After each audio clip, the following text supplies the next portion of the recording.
जो यहाँ मौजूद हैं आपके हम कुछ सवाल लेने की कोशिश करेंगे। 30 मिनट का वक्त हमने उसके लिए तय कर रखा है।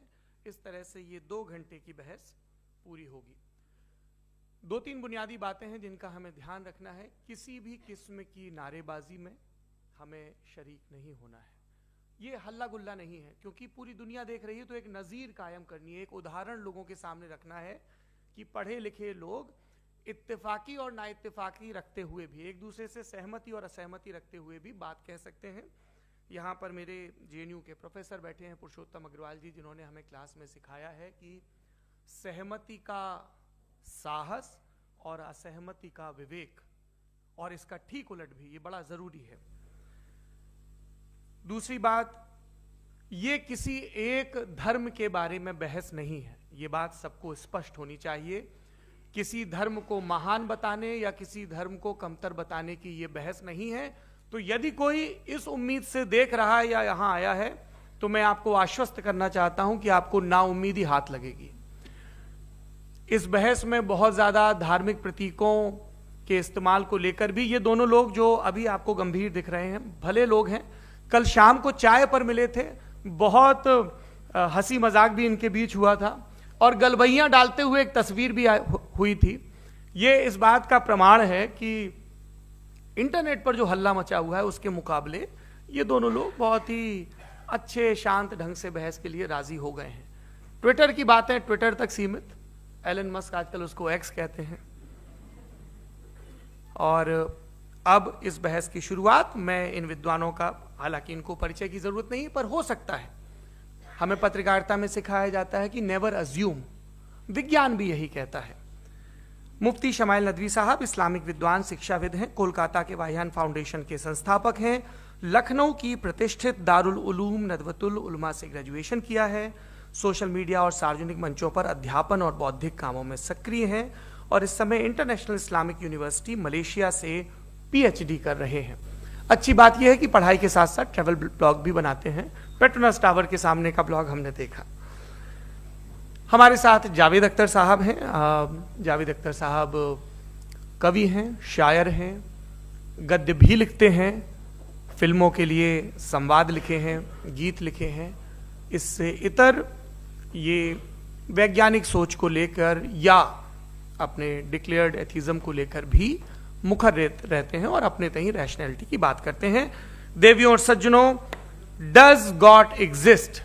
इस सवाल का जवाब सब अपने अपने तहीं खोजने की कोशिश कर रहे हैं। कोई इसको गॉड डैम पार्टिकल की खोज बताता है, कोई गॉड पार्टिकल की खोज बताता है, कोई हिग्स बोसान की खोज बताता है, कोई ये सवाल जवाब तलाशने की कोशिश करता है कि मास एग्जिस्टेंस में आखिर आया कैसे, हुआ क्या था, सृष्टि के पहले, समय के पहले क्या था।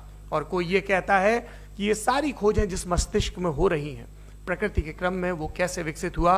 मैं उम्मीद करता हूं कि हम आज इन बुनियादी सवालों के कुछ जवाब हासिल करने में कामयाब हों। मैं सबसे पहले मंच पर आमंत्रित कर रहा हूं मुफ्ती शमाइल नदवी साहब को। आइए सर। जी,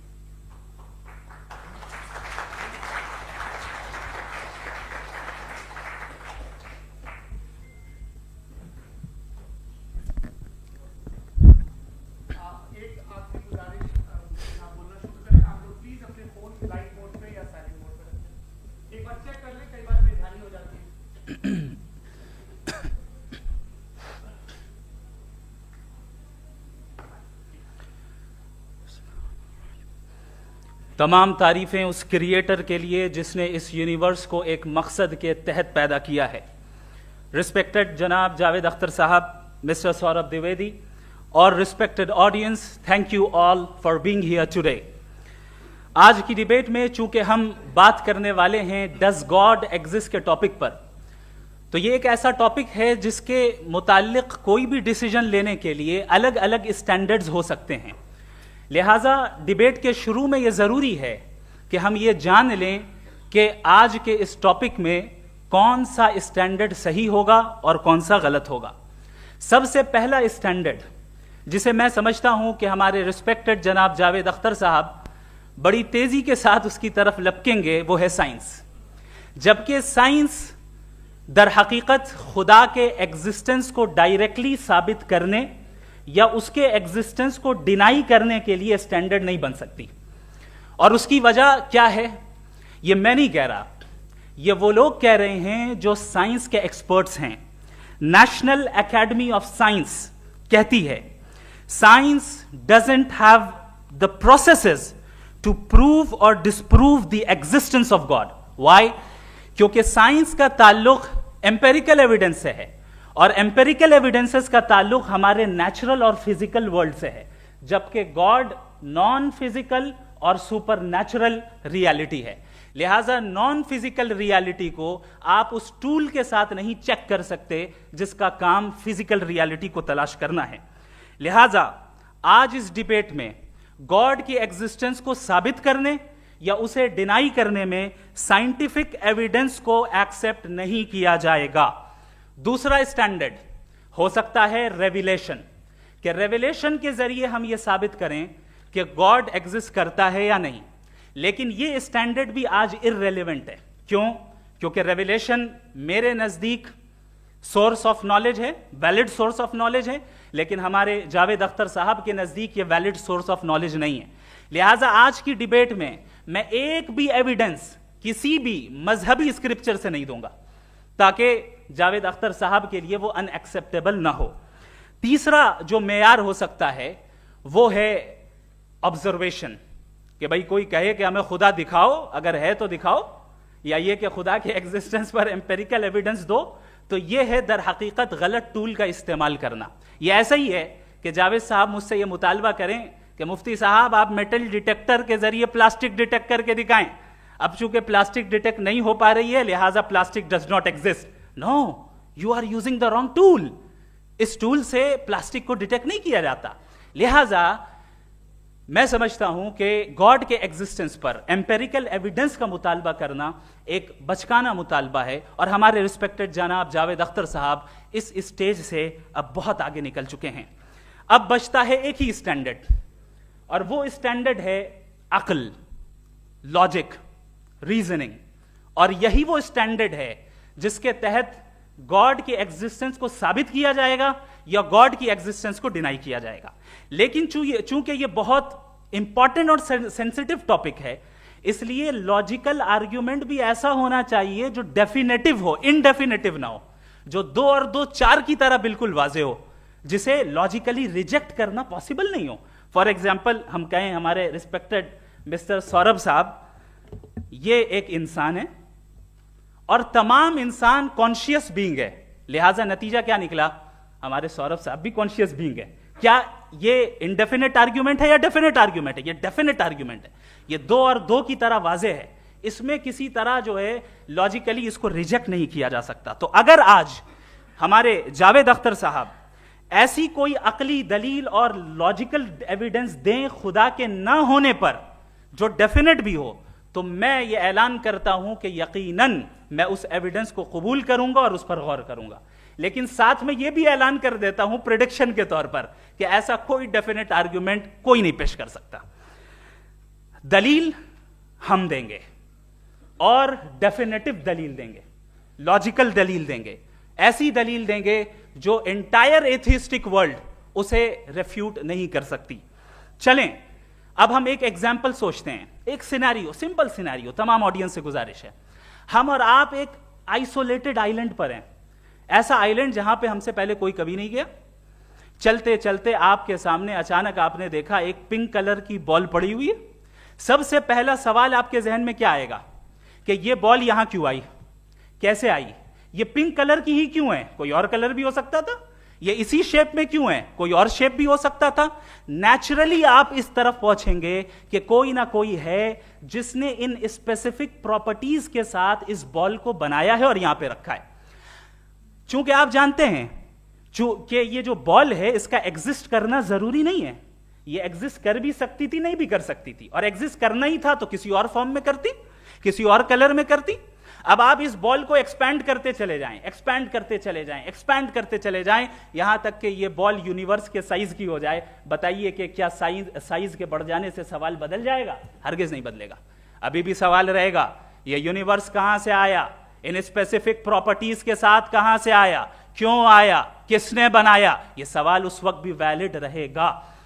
लेकिन यह सवाल अगर हम जनाब जावेद अख्तर साहब से करें तो चूंकि इनका वर्ल्ड व्यू एथिस्टिक है, और सिर्फ इनका नहीं, मतलब जितने भी एथिस्ट हैं और एथिस्टिक वर्ल्ड व्यू को रखने वाले से अगर आप ये सवाल करें कि ये यूनिवर्स कहां से आया, तो इनका जवाब या तो आर्ग्यूमेंट फ्रॉम इग्नोरेंस होगा या डॉगमेटिक होगा। या तो ये कहेंगे कि मुझे नहीं पता कि ये कहां से आया, लिहाजा गॉड डज नॉट एग्जिस्ट, ये आर्ग्यूमेंट फ्रॉम इग्नोरेंस है, या ये कहेंगे कि ये यूनिवर्स खुद ब खुद बन गया। इसका मतलब ये है कि उस बॉल को भी खुद ब खुद बन जाना चाहिए, लेकिन बॉल के ताल्लुक से ये एक्सप्लेनेशन एक्सेप्ट नहीं की जाएगी कि ये खुद ब खुद बन गई, लेकिन यूनिवर्स के ताल्लुक से कर दिया जाएगा। इसे हम दूसरे अल्फाज में डॉगमा भी कह सकते हैं। दूसरी चीज, हमारे जावेद अख्तर साहब जरूर गॉड ऑफ गैप्स की मिसाल भी जरूर देंगे, और मिसाल देंगे कि पहले जमाने में बिजलियां कड़कती थी तो लोगों ने किसी एक खुदा की तरफ, और बारिश होती थी तो दूसरे खुदा की तरफ मंसूब कर दिया, उनके पास दलील नहीं थी। यह हमारा वर्ल्ड व्यू है ही नहीं, यह हमारा वर्ल्ड व्यू है ही नहीं, क्योंकि नेचुरल फेनोमेना के प्रोसेस की इंटरप्रिटेशन को जान लेने से यह कहां से साबित हो गया कि गॉड एग्जिस्ट नहीं करता है। इस पर मैं इंशाअल्लाह अभी आगे बात करूंगा। आप हजरात ये भी देखेंगे, और मैं ये एक्सपेक्ट करता हूं कि हमारे रिस्पेक्टेड जनाब जावेद अख्तर साहब जरूर इमोशनल आर्ग्यूमेंट्स भी देंगे, जो कि एक लॉजिकल फेलेसी है जब बात आती है ट्रुथ को डिसाइड करने में। क्यों? मिसाल के तौर पर वो कहेंगे कि अगर गॉड है तो ईविल क्यों एग्जिस्ट करता है, जबकि मैं कहता हूं ईविल का एग्जिस्ट करना गॉड के एग्जिस्ट करने की दलील है, उसके खिलाफ नहीं है।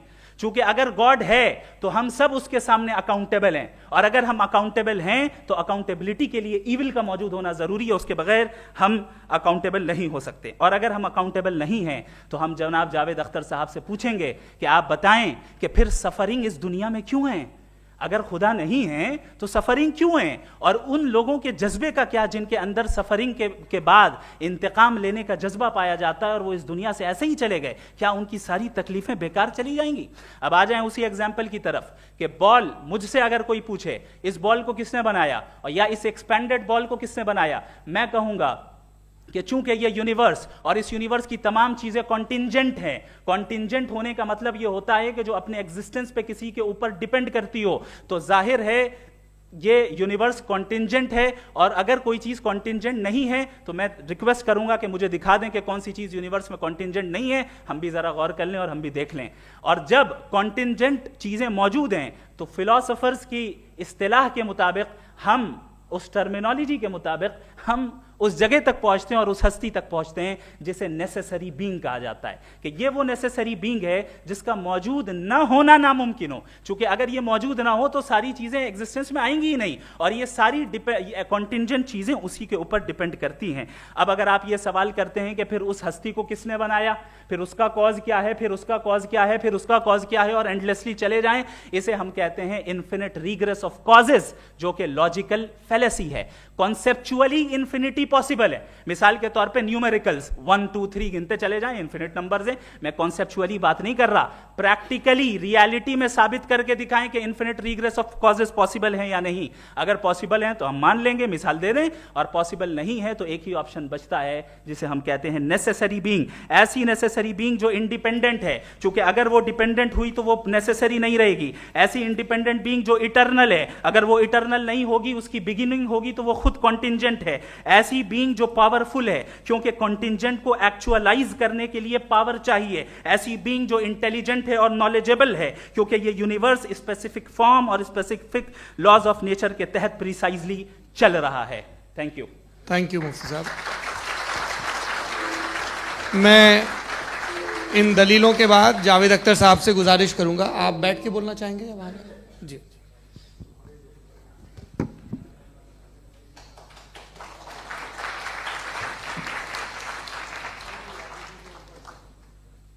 पहले तो मैं मुफ्ती साहब को एक अच्छी खबर देना चाहूँगा कि मेरी नॉलेज साइंस के बारे में बड़ी मामूली है, तो आप फिक्र ना करें उसकी, लेकिन कुछ कॉमन सेंस है मुझ में। देखिए, ये खुदा का तस्वुर कोई नया तस्वुर नहीं है, ये सदियों से रहा है। ये कुछ रिलीजन 3000 साल पुराने होंगे, 4000 साल पुराने होंगे, लेकिन इंसान कोई 10,000 12,000 साल से एग्जिस्ट करता है होमोसेपियन की शक्ल में, और हमेशा कुछ ना कुछ मजहब रहे। ये मजहब जाहिलों के नहीं थे, ये मजहब एक ऐसी ग्रीक सोसाइटी के थे जहाँ बड़े बड़े फिलोसफर्स पैदा हुए। ये मजहब इजिप्शियंस के थे जिन्होंने पिरामिड्स बनाए थे।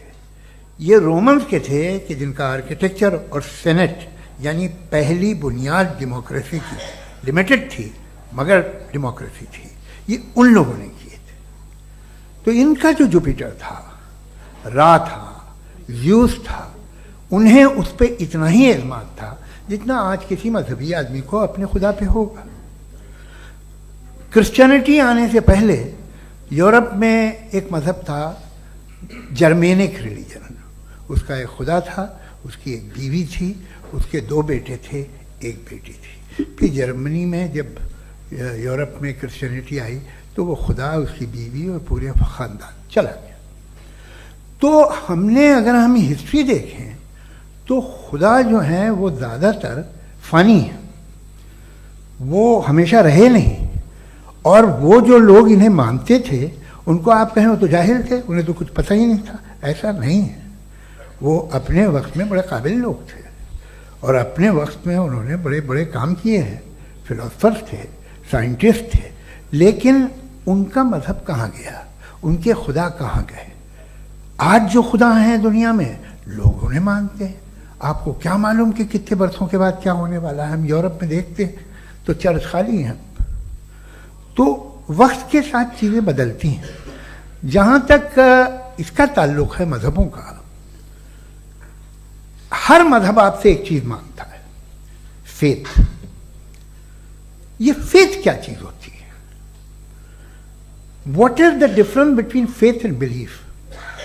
ये तो बहुत ही अहमखाना बात होगी कि कोई आदमी कहे साहब अगर खुदा है तो मुझे दिखाइए। ये तो जाहिलाना बात हुई। मैंने तो नॉर्थ पोल नहीं देखा है, मगर मैं मानता हूँ कि नॉर्थ पोल है। मैं क्यों मानता हूँ? इसलिए कि अगर ये दुनिया राउंड है तो उसका कोई टॉप होगा। कुछ लोग हैं जो वहाँ गए भी हैं, कॉमन सेंस कहता है कि ऐसा होगा, सबूत है, गवाह है, रीज़न है। तो ये मेरा फेथ नहीं है। तो फेथ में और बिलीफ में डिफरेंस क्या है? जो मजहब मांगता है आपसे, हर मजहब फेथ मांगता है। फेथ का मतलब ये है कि ना कोई गवाह हो, ना कोई सबूत हो, ना कोई रैशनल हो, ना कोई लॉजिक हो, ना कोई प्रूफ हो, मगर तुम एक बात को मानो। ये है फेथ। वरना बिलीफ होता। अगर इसमें कुछ भी सबूत होते, गवाह होते, तो फिर इसे आप बिलीफ कहते। जैसे मेरा बिलीफ है कि नॉर्थ पोल है, मेरा फेथ थोड़ी है। फेथ इन तमाम शर्तों को रद्द करता है। तो फिर स्टुपिडिटी क्या है? अगर मैं एक बात ऐसी मानूं जिसकी ना कोई लॉजिक है, ना कोई रैशनल है, ना कोई प्रूफ है, ना कोई गवाह है,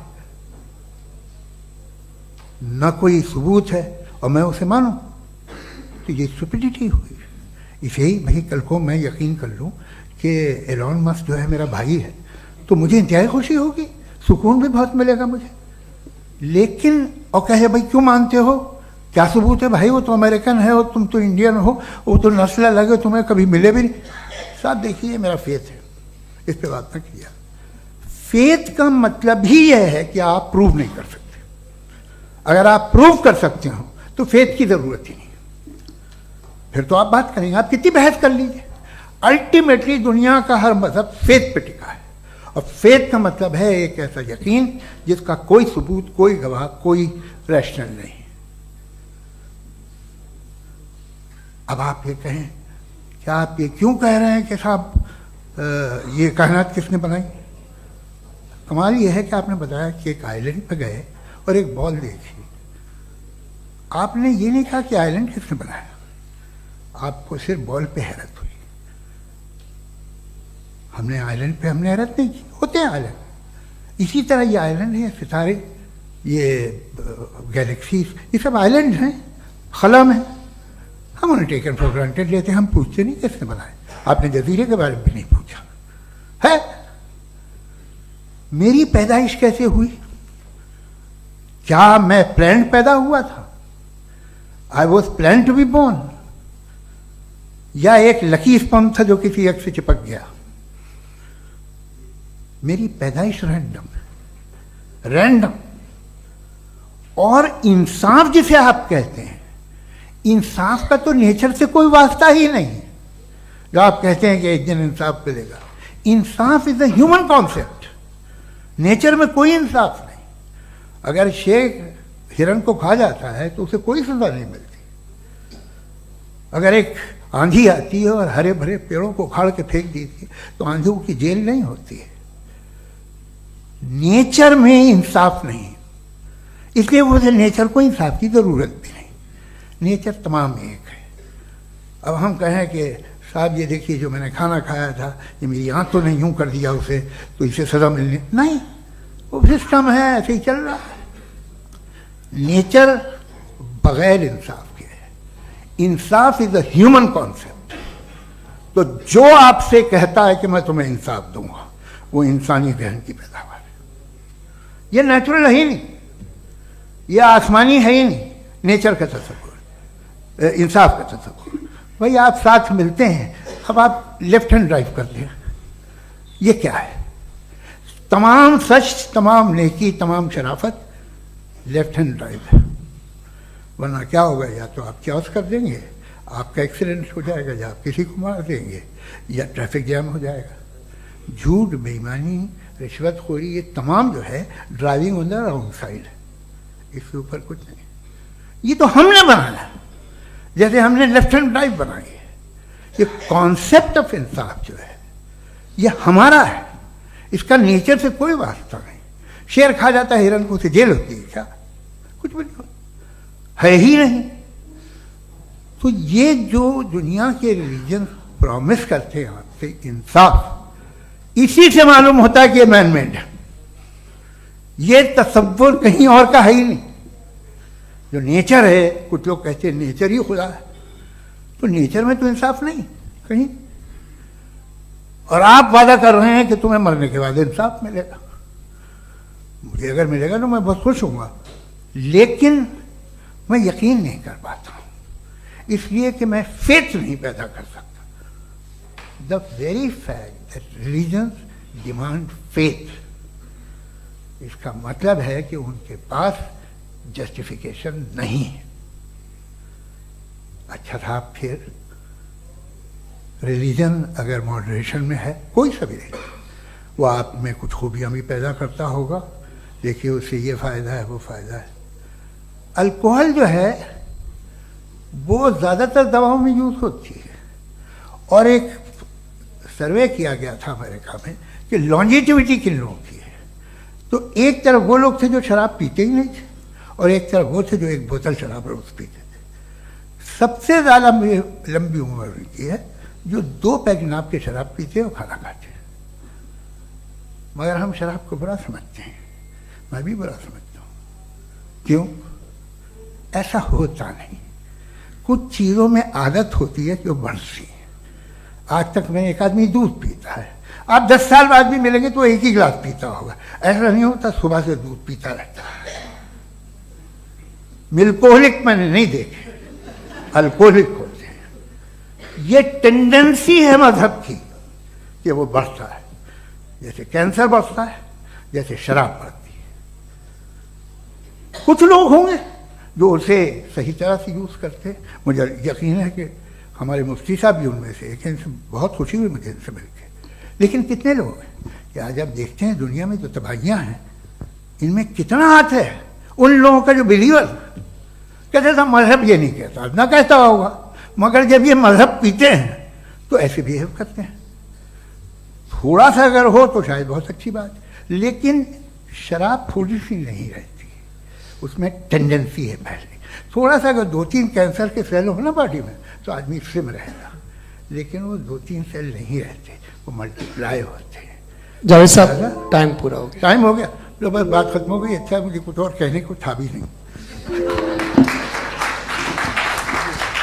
जी, मैं पहले जवाबी दौर के लिए इनवाइट कर रहा हूं मुफ्ती साहब को। Your rebuttal round 1, you have 7 minutes.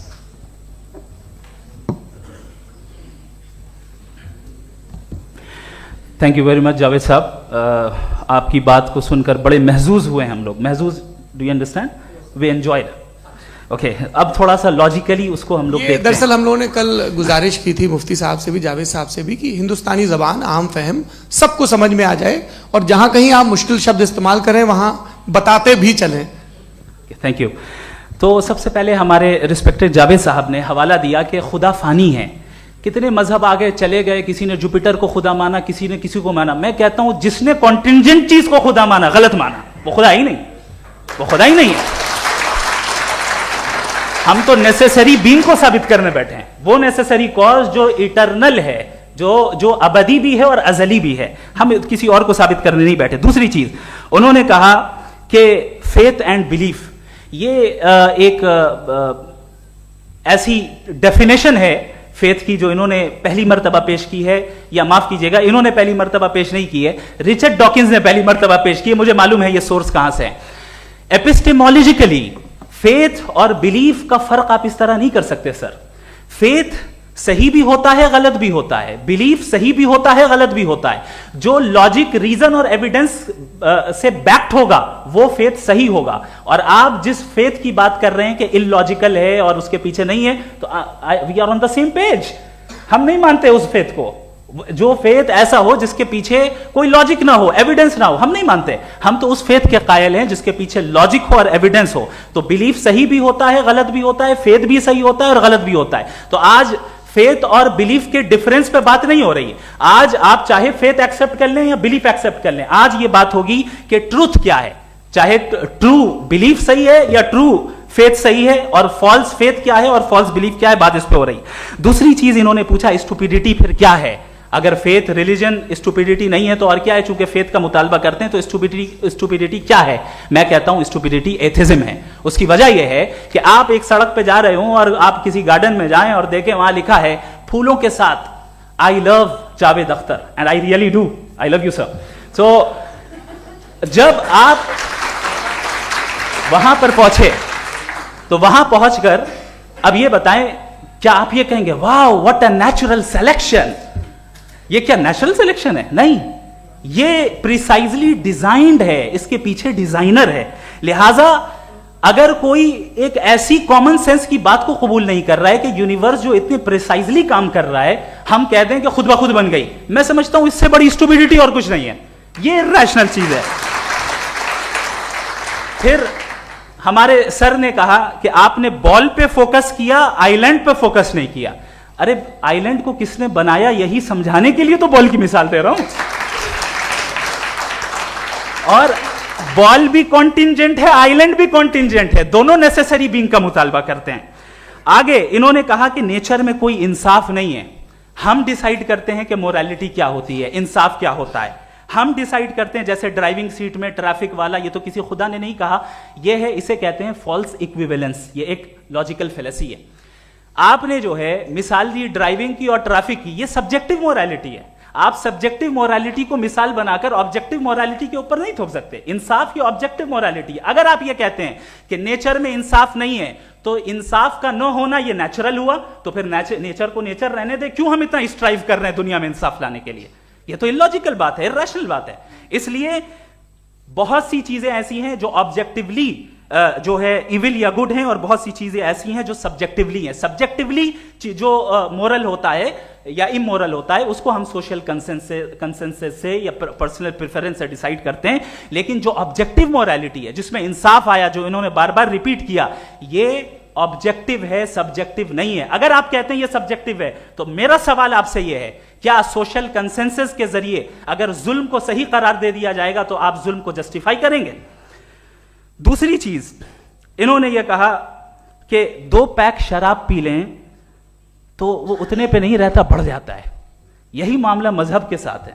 2 pack आप पी लें, बढ़ेगा। तो ये एक ऐसी मिसाल है, इसको कहीं भी फिट कर लें कि आप एथिज्म पे जब फिट करें, जब आप 2 पैक एथिज्म का लेंगे ना, तो वो बढ़ बढ़ के नॉर्थ कोरिया बनेगा। Thank you.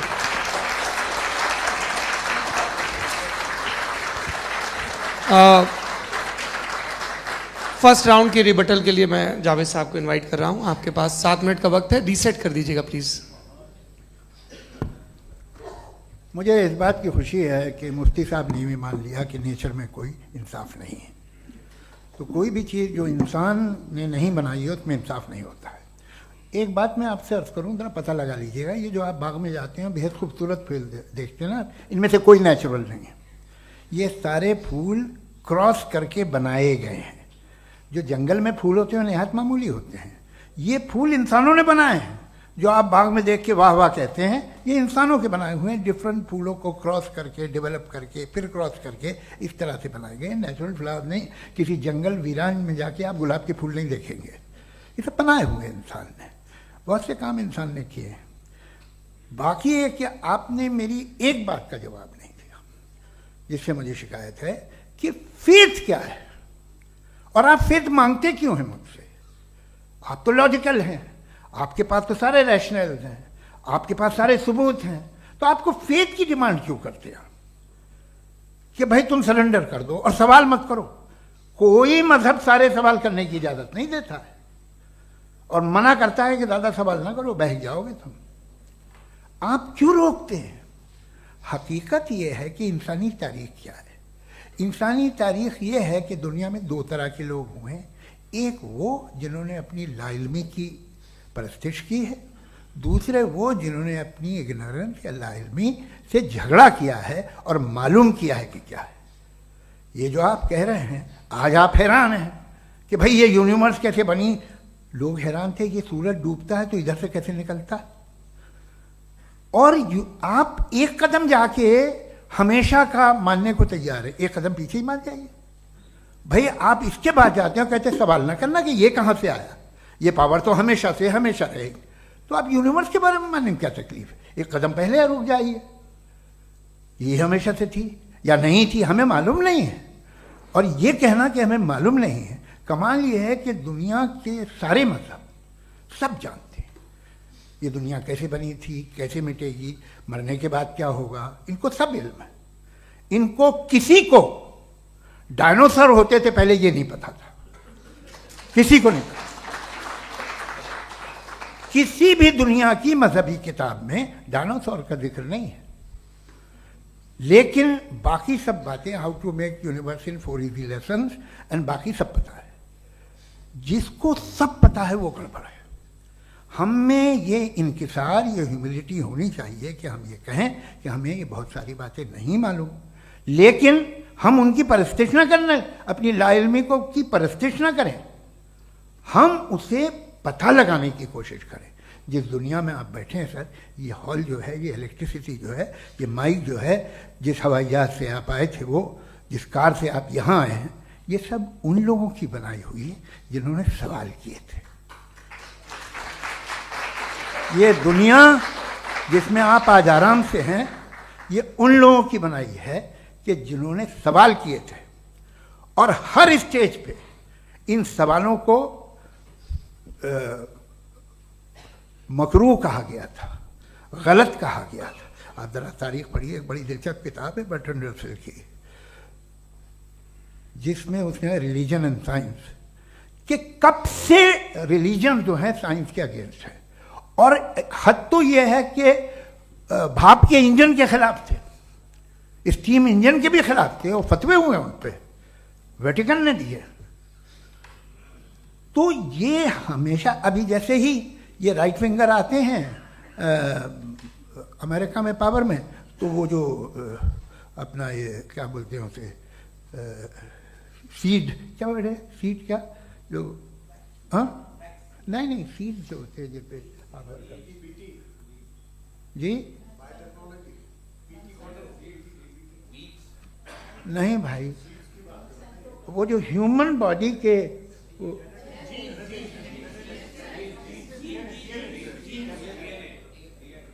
उस पर रिसर्च बंद हो जाती है, रिपब्लिकन नहीं करने देते। अरे भाई इतना डर क्या है तुम्हें? एक ज़माने में बहुत नाराज थे ये सारे मजहबी लोग कि ये इंसान तो इंसान बनाने की कोशिश कर रहा है। आपको क्या तकलीफ भाई, बना ले तो बना लेने दो, ये खौफ क्या है? और ये सब आज जो आप कह रहे हैं नामुमकिन है, ये कैसे हुआ? मुझे एक किस्सा याद आता है। जब मैं 6ठी क्लास में था तो मैं मैथमेटिक्स में बहुत वीक था, तो एक टीचर रख दिया गया, उसने 1 2 3 4 5 6 7 तो सिखा दिया मुझे। वो दिन मैं भूल नहीं सकता हूँ मुफ्ती साहब, जिस दिन उसने ये बताया कि 1/2 क्या होता है और 3/4 क्या होता है, मुझे ऐसा लगा कि मेरा सर बीच से फट जाएगा। ये आदमी कह रहा है कि जो दीवार के अंदर जाओ वॉक करते हुए। आज हंसता हूं मैं इस बात पे। तो आज जो बातें आपके जहन से बिल्कुल परे हैं और आप हैरान होते हो उन्हें देख के, एक वक्त आएगा कि मामूली लगेंगे। और हुआ है, आपकी इंसानी तारीख ही है। इतनी जल्दी सारे फैसले आप मत कर लीजिए, थोड़ा ये ह्यूमिलिटी रखिए कि भाई ये हमें नहीं मालूम। ये कहने में क्या आ रहा है? ये यूनिवर्स कहाँ तक फैली, ये कब से है और कब तक रहेगी, हमें नहीं मालूम। आपने फैसला कर लिया कब बनी। ये आपके हिसाब से कोई 14 बिलियन ईयर बनी जो समझा जाता है। उससे पहले हजारों करोड़ों अरबों साल तक खुदा बैठा क्या कर रहा था? खामोश बैठा था, ऐसी जमाइयाँ ले रहा था। फिर उसे आइडिया है, यार एक काम करते, वक्त अच्छा गुजर जाएगा, यूनिवर्स पर आपसे सोचिए। वो तो हमेशा से है ना, मगर यूनिवर्स हमेशा से नहीं है, ये तो बनाई गई है। और उससे पहले क्या था, इनका क्या काम था? कैसी बात है, ये बड़ा आसान है। जो बात हमें आज धीरे धीरे पता चली है, बरसों 2000 और 2500 साल पहले आपको किसी ने बता दिया कि क्या था, आप मान गए और तब से वही मान रहे हैं जो 2500 साल पहले कहा गया था। सब कुछ बदल गया है, सॉल्व हो रही हैं चीज़ें। अभी साइंस बिल्कुल दावा नहीं करती, या कोई फिलोसफर ये दावा नहीं करता कि हमें सब मालूम, बल्कि वो कहता है कि हमें जितना मालूम होता है उससे ये मालूम होता है कि हमें कितना कम मालूम। तो हम अपनी जहालत से लड़े, उसकी परस्तिश न करें। जी, टाइम है। Thank you so much. मैं तर्कों की श्रृंखला में राउंड 2 के लिए मुफ्ती साहब को आमंत्रित कर रहा हूं। आपके पास एक बार फिर से 7 मिनट का वक्त है। शुक्रिया। जनाब जावेद अख्तर साहब कई मर्तबा दोहरा रहे हैं कि फेथ का मतलब बताइए, फेथ का मतलब बताइए। मैंने बता दिया, फेथ सही भी होता है, गलत भी होता है। और आज हम फेथ पे बात नहीं कर रहे, हम ट्रुथ और डज गॉड एग्जिस्ट पे बात कर रहे हैं।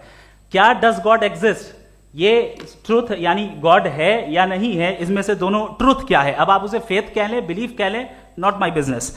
उसके बाद आपने कहा कि भाई सवाल करने से मजहब रोकता है। मैं कहता हूं जो रोकता है वो रोकता होगा, मैं नहीं रोकता, बल्कि सवाल करें, सवाल करना चाहिए। सवाल कर करके तो हम आगे बढ़ते हैं, तरक्की करते हैं, और इसीलिए मैं आज यहां पे आया हूं। लेकिन सवाल सिर्फ खुदा से नहीं होगा, आपसे भी होगा। सवाल एथिज्म से भी होगा, सवाल सिर्फ मजहब से नहीं होगा, सबसे होगा। और आज मैं सवाल करूंगा और उम्मीद है कि आप जवाब देंगे। अभी तक आपने वैसे कॉन्टिंजेंसी आर्ग्यूमेंट का कोई जवाब नहीं दिया। चलें, आपने कहा यूनिवर्स के बारे में इटर्नल क्यों नहीं बोल देते। ये चूंकि लॉजिकली पॉसिबल ही नहीं है कि यूनिवर्स इटर्नल हो। यूनिवर्स एक कॉन्टिंजेंट चीज है जो टाइम एंड स्पेस के पाबंद है, टाइम एंड स्पेस से बाउंड है। जो टाइम एंड स्पेस से बाउंड होगा वो कॉन्टिंजेंट होगा, जो कॉन्टिंजेंट होगा वो उसकी बिगिनिंग हुई होगी, जिसकी बिगिनिंग हुई होगी वो इटर्नल नहीं हो सकता। ये तो कॉमन सी बात है।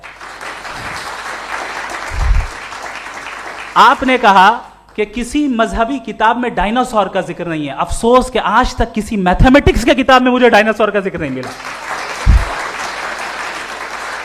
तो इसका मतलब मैथमेटिक्स की किताब बेकार है? नहीं, उसका वो टॉपिक नहीं है। रेवलेशन का और मजहबी किताबों का टॉपिक ये नहीं है कि आपको आके बताए साइकिल कैसे बनाते हैं, या आकर ये बताएं कि जो है डायनासोर कब था।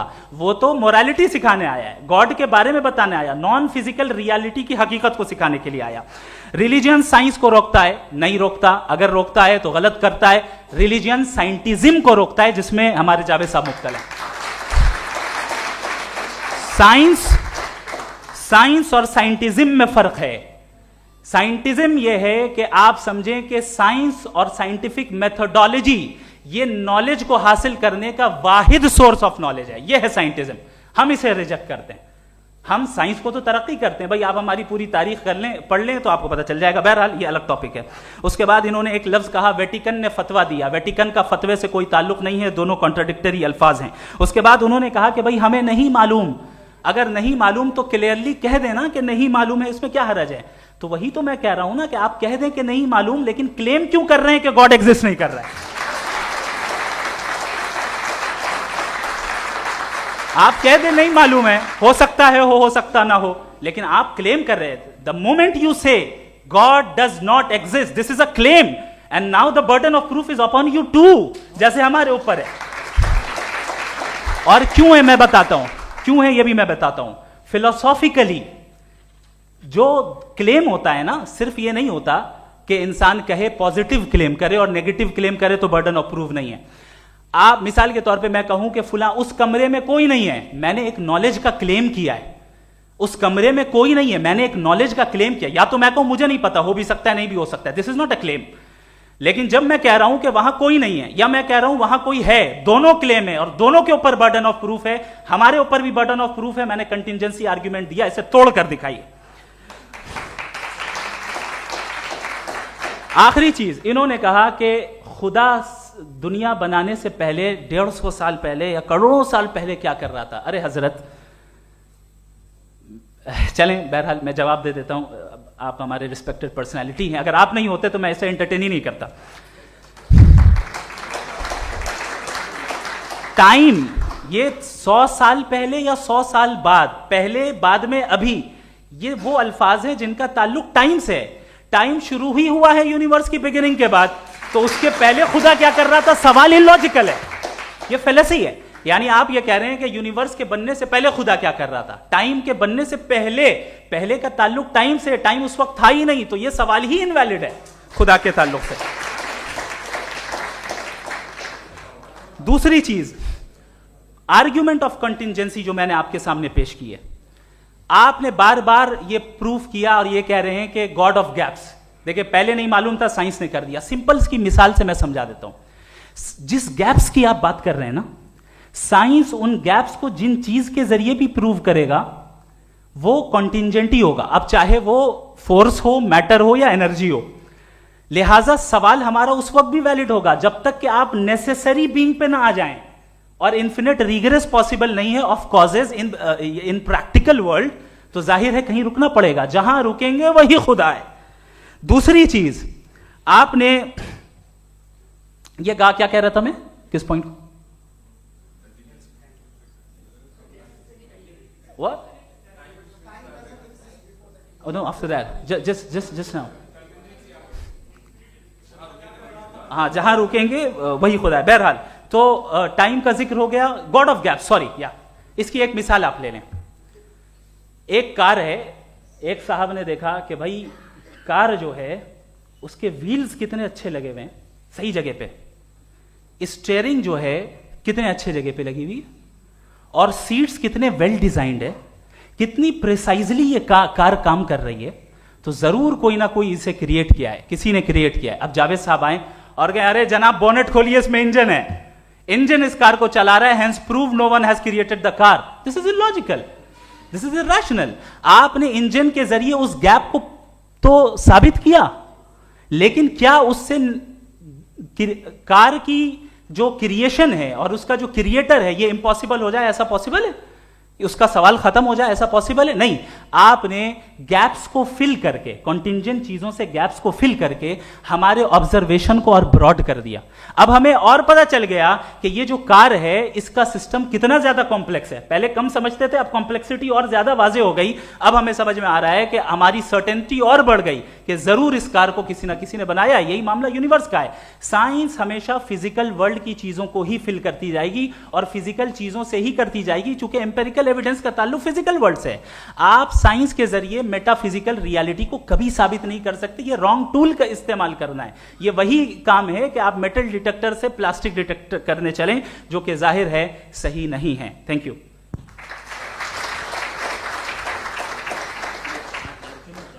जी, ये आर्ग्यूमेंट का राउंड 2 है. हाँ. 7 मिनट है. पहले तो मैं आपसे अर्ज करूं कि आपने कहा कि जब कायनात ही नहीं थी तो वक्त भी नहीं था, कुछ भी नहीं था. कैसे नहीं था? खुदा था. एक एग्जिस्टेंस तो था ना खुदा का. तो जब खुदा था तो वक्त भी होगा. ऐसा नहीं कि कुछ भी नहीं था, खुदा था. अच्छा, बाकी एक आपने कहा साहब आप साबित कीजिए, आपके पास भी लॉजिक है या मेरे पास भी लॉजिक है. आप मेरा जिम्मेदारी नहीं है साबित करना कि खुदा है. बर्टन रसल ने बड़ी अच्छी बात कही. बर्टन रसल ने बड़ी अच्छी बात कही. मैं आपसे अगर ये दावा करूं कि एक चाय की केतली मरीख के चारों तरफ घूम रही है, मार्स के चारों तरफ, तो यह आपका काम नहीं है कि आप साबित करें कि कोई चाय की केतली नहीं है. ये मेरा काम है, मैंने दावा किया है। ये दावा तो मजहबी लोग करते हैं कि खुदा है, मैं क्यों साबित करूं कि नहीं है? जब तक आप मुझे कन्विंस नहीं कर देंगे मैं नहीं मानूंगा। आपकी जिम्मेदारी है, मेरी जिम्मेदारी नहीं है। दोयम ये कि ये जो आप कह रहे हैं, जो गैप्स हैं, ये गैप जब जब किसी मजहब को चैलेंज करते हैं, जब ऐसा कोई बात आती है तो हंगामा हो जाता है कि जब वो चैलेंज करें किसी फेथ को। ये तमाम साइंस जो है इसे मुख्तलिफ जगहों पे मुख्तलिफ वक्तों में मजहब ने रोकने की कोशिश की है। ये किताब है religion and science Bertrand Russell की, पढ़िएगा, अच्छी लगेगी आपको। तारीख ही है साइंस, मजहब की साइंस से उसका यही रिश्ता है। अच्छा, अब ये हम सोचें कि बहरहाल ये वजूद जो है मजहब और ये बिलीव इन गॉड इंसान को बेहतर बना देता है, तो एक काम कीजिए, हिंदुस्तान वर्ल्ड का नक्शा लीजिए और मार्क कीजिए कि रिलीजन कहाँ कहाँ ज़्यादा है, कहाँ कहाँ, चाहे वो लैटिन अमेरिका हो या मिडल ईस्ट हो या फार ईस्ट हो या हिंदुस्तान के वो इलाके जहाँ मजहबियत ज़्यादा है। रख दीजिए नक्शा अलग।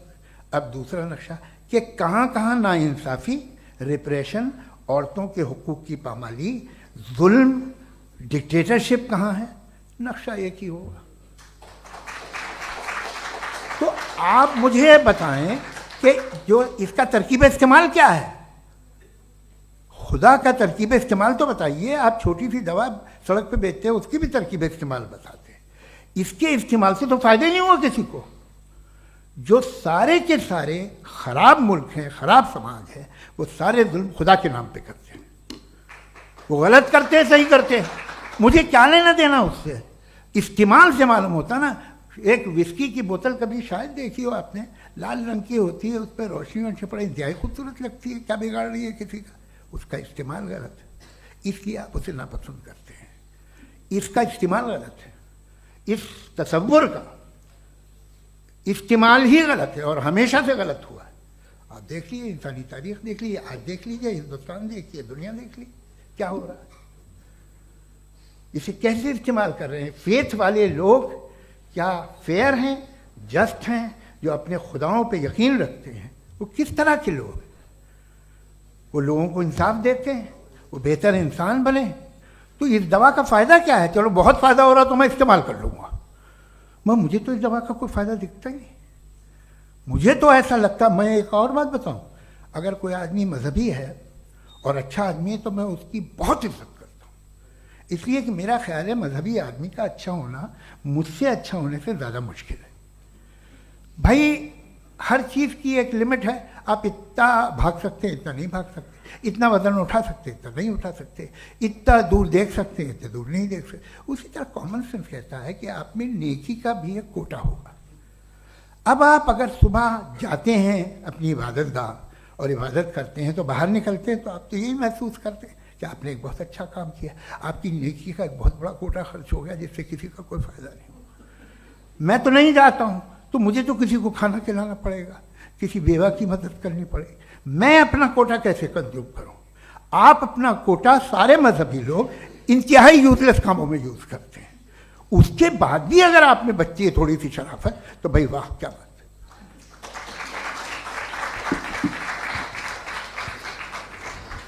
एक तो मुझे ये बात बहुत अच्छी लग रही है कि दोनों ही विद्वान समय को मानते हैं और बहुत समय से अपनी दलीलें और बाज दफ़ा समय से पहले अपनी तकरीरें पूरी करके अपनी अपनी कुर्सी पर बैठ रहे हैं।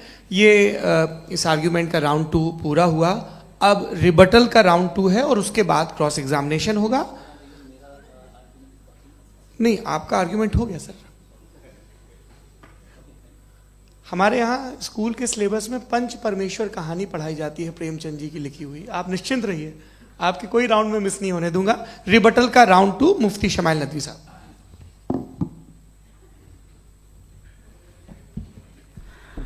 असल में जो हकीकी प्रॉब्लम है, असल प्रॉब्लम है वो ये है कि जावेद साहब के पास कॉन्सेप्ट ऑफ गॉड क्लियर नहीं है। इन्होंने कहा कि कायनात से पहले खुदा तो था, तब भी तो टाइम होगा। ये टाइम कायनात का हिस्सा है। हम खुदा, उस खुदा को मानते हैं नेसेसरी बीइंग का टाइमलेस होना जरूरी है, चूंकि वो टाइम का क्रिएटर है। जब उसने टाइम को क्रिएट किया तो वो खुद टाइम पे कैसे होगा? उसने जब स्पेस को क्रिएट किया तो खुद स्पेस में कैसे होगा? अगर वो टाइम एंड स्पेस को पहले से ही उसका पाबंद है तो फिर किस चीज को उसने क्रिएट किया? लिहाजा ये सवाल गलत है कि खुदा था तो टाइम होगा, बिल्कुल नहीं। टाइम के पाबंद हम है, खुदा नहीं है। हम फिजिकल वर्ल्ड से ताल्लुक रखते हैं, वो मेटाफिजिकल रियलिटी है। दूसरी चीज इन्होंने मिसाल दी कि चाय की केतली हवा में घूम रही होगी, और पता नहीं शायद वो बर्टन रसल का उन्होंने हवाला दिया। बहरहाल यही प्रॉब्लम है। प्रॉब्लम यही है कि हम चीजों के दरमियान डिफरेंशिएट नहीं कर पाते। ये जो आपने मिसाल दी ये इमेजिनेशन है, और मैं जो साबित कर रहा हूं वो लॉजिकल नेसेसिटी है। आप इमेजिन करने आए तो कुछ भी करें, जुपिटर में पिंक एलिफेंट होगा, यूनिकॉर्न होगा, करें, उससे कायनात पे क्या फर्क पड़ता है? उससे आप लॉजिकल नेसेसिटी साबित नहीं कर सकते। मैं तो उस प्राइम कॉज की बात कर रहा हूं, उस नेसेसरी बीइंग की बात कर रहा हूं जिसके बगैर इस कायनात का एग्जिस्टेंस मुमकिन नहीं है। दूसरी चीज, मजहब को साइंस चैलेंज करती है वगैरह वगैरह, ये हमारा टॉपिक ही नहीं है। मैं इस पे बात करूंगा तो फिर मेरा वक्त चला जाएगा। मजहब के ऊपर चूंकि हमारी डिस्कशन नहीं है, साइंस को मजहब और बिलखुसूस मैं और हमारा वर्ल्ड व्यू कम अज कम साइंस को पीछे नहीं करता है, साइंटिज्म की मजम्मत करता है। इसकी वजाहत मैंने पहले कर दी। दूसरी चीज इन्होंने कहा वर्ल्ड का नक्शा लीजिए, वर्ल्ड मैप लीजिए, दो अलग अलग जगह की। हजरत मैंने ये होमवर्क किया था, और मैंने मिडिल ईस्ट का एक नक्शा लिया और यूरोप का एक नक्शा लिया, ये मजहबी इलाका और ये लिबरल और एथीस्ट इलाका। मुझे पता चला कि सबसे ज्यादा रेप केसेस जो हैं वहां पर हैं।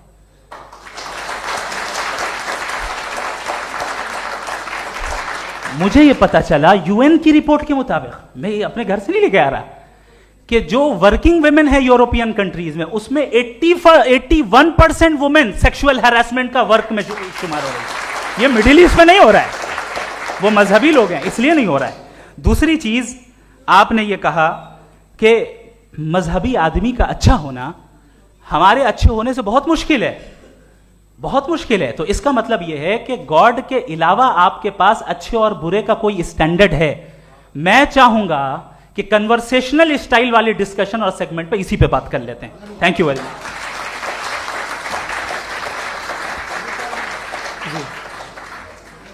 ये रिबटल का राउंड 2 है। आपके पास 5 मिनट का वक्त है, और इसके बाद क्रॉस एग्जामिनेशन शुरू करेंगे। आप चाहें तो जो इन्होंने सवाल पूछे उनके जवाब आप रिबटल में भी दे सकते हैं। जी जी, देखिए, पहले तो ये बात कि ये मिसाल गलत नहीं है, गलत है। इन्होंने पहले ही हमको डिसार्म कर दिया। कह लिया अकल से मामला सॉल्व नहीं हो सकता, लॉजिक से आप पहुंच नहीं सकते। ये एक मेटाफिजिकल चीज़ है। मेटाफिजिकल अजीब सा लफ्ज़ है, ठीक से किसी को माने नहीं मालूम इसके, तो ऐसा लगता है कुछ बड़ी चीज़ है। अरे भाई, क्या होता है मेटाफिजिकल, बताओ, खड़ी हो। ये एक लफ्ज़ है जो कहीं भी इस्तेमाल हो जाता है। जब आप एक बात कर रहे हैं और आप मुझसे बहस कर रहे हैं तो मुझे मेटाफिजिकल मत बताइए, आप लॉजिकली मुझे प्रूफ किए। और अगर लॉजिकली आप नहीं बात करते साहब ये मेटाफिजिकल है, तो फिर हम आप बात क्या कर रहे हैं? मेरा आपका किस ज़बान में कॉन्वर्सेशन होगा? और ये कहना कि वक्त पहले नहीं था, तो फिर क्यों कहते हैं ये हमेशा से और हमेशा रहेगा? हमेशा वक्त है, तो आप कैसे कहते हैं वो हमेशा से है और हमेशा रहेगा? हमेशा का मतलब है कोई वक्त, अगर वक्त ही नहीं है तो हमेशा कैसे? बाहर वो रहेगा।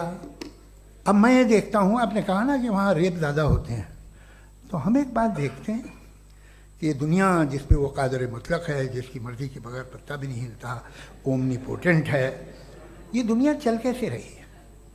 और इस दुनिया का हाल क्या है? 45,000 बच्चे जो 10 साल की उम्र से कम थे वो गाजा में मरे। भूख से काला हांडी में बच्चे मरते हैं और डिप्थेरिया से मरते हैं। डिप्थेरिया अजीब मर्ज है, गले में जाली बनना शुरू होती है, बच्चा नीला हो जाता है, गरीब का बच्चा, इसलिए कि उपास इलाज में। ये कादर मुतलक है जो चाहे कर दे, इससे आप दुआएं मांगते हैं हमारी ये काम कर दे वो कर दे, तो इसका मतलब डे टू डे लाइफ में वो इंटरफेयर करता है और ये देख रहा है वो। अगर वो वाकई भी है फॉर डिस्कशन से, तो मैं जब दुनिया देखता हूँ तो मेरे दिल में उसके लिए कोई इज्जत नहीं पैदा होती। ये क्या कर रहे हो तुम पूरे ऑल पावरफुल हो, ओमनीपोटेंट हो, ओमनी प्रेजेंट हो। तुम तो वहाँ गाजा में रहे होगे ना, तुम हर जगह हो। तुम देख रहे थे कि बच्चे की कैसे धज्जियाँ उड़ रही, तुम देख रहे थे और तुम चाहते हो मैं तुम्हारी परस्तिश करूँगा, तुम हो भी। अरे यार, इससे अच्छे तो हमारे चीफ प्राइम मिनिस्टर हैं, कुछ तो ख्याल करते हैं। कमाल है, आप किसकी इबादत कर रहे हैं? अगर वो है भी, ये दुनिया नाइंसाफी से, जुल्म से, जबर से, तशद्दुद से भरी हुई। और आप ये मत कहिएगा कि वो देख रहा है और वो बताएगा एक दिन। अगर वो देख रहा है और इंटरफेयर नहीं करता तो आप दुआ क्यों मांगते? आप कहते हैं मेरा ये काम करा दे, इसके मतलब है वो दखल दे सकता है, वो आपको नौकरी दिलवा सकता है, भले दूसरे आदमी को न मिले, मगर आपका काम कर देगा चूंकि आपने दुआ मांगी है। तो जब वो आपको नौकरी दिला सकता है, लड़की की शादी कर सकता है, बेटे को ग्रीन कार्ड दिलवा सकता है, तो कम से कम ये जो मर रहे हैं बच्चे, इनको रोक दे, कुछ तो करे। मुझे तो दुनिया में, इस दुनिया का कोई मालिक है, इसका ओमनीपोटेंट कोई रूलर है, और ये दुनिया ऐसी चल रही है। मैं तो चाहूँगा कि भाई ना हो, अगर हो तो बड़ी शर्मिंदगी की बात है। शुक्रिया।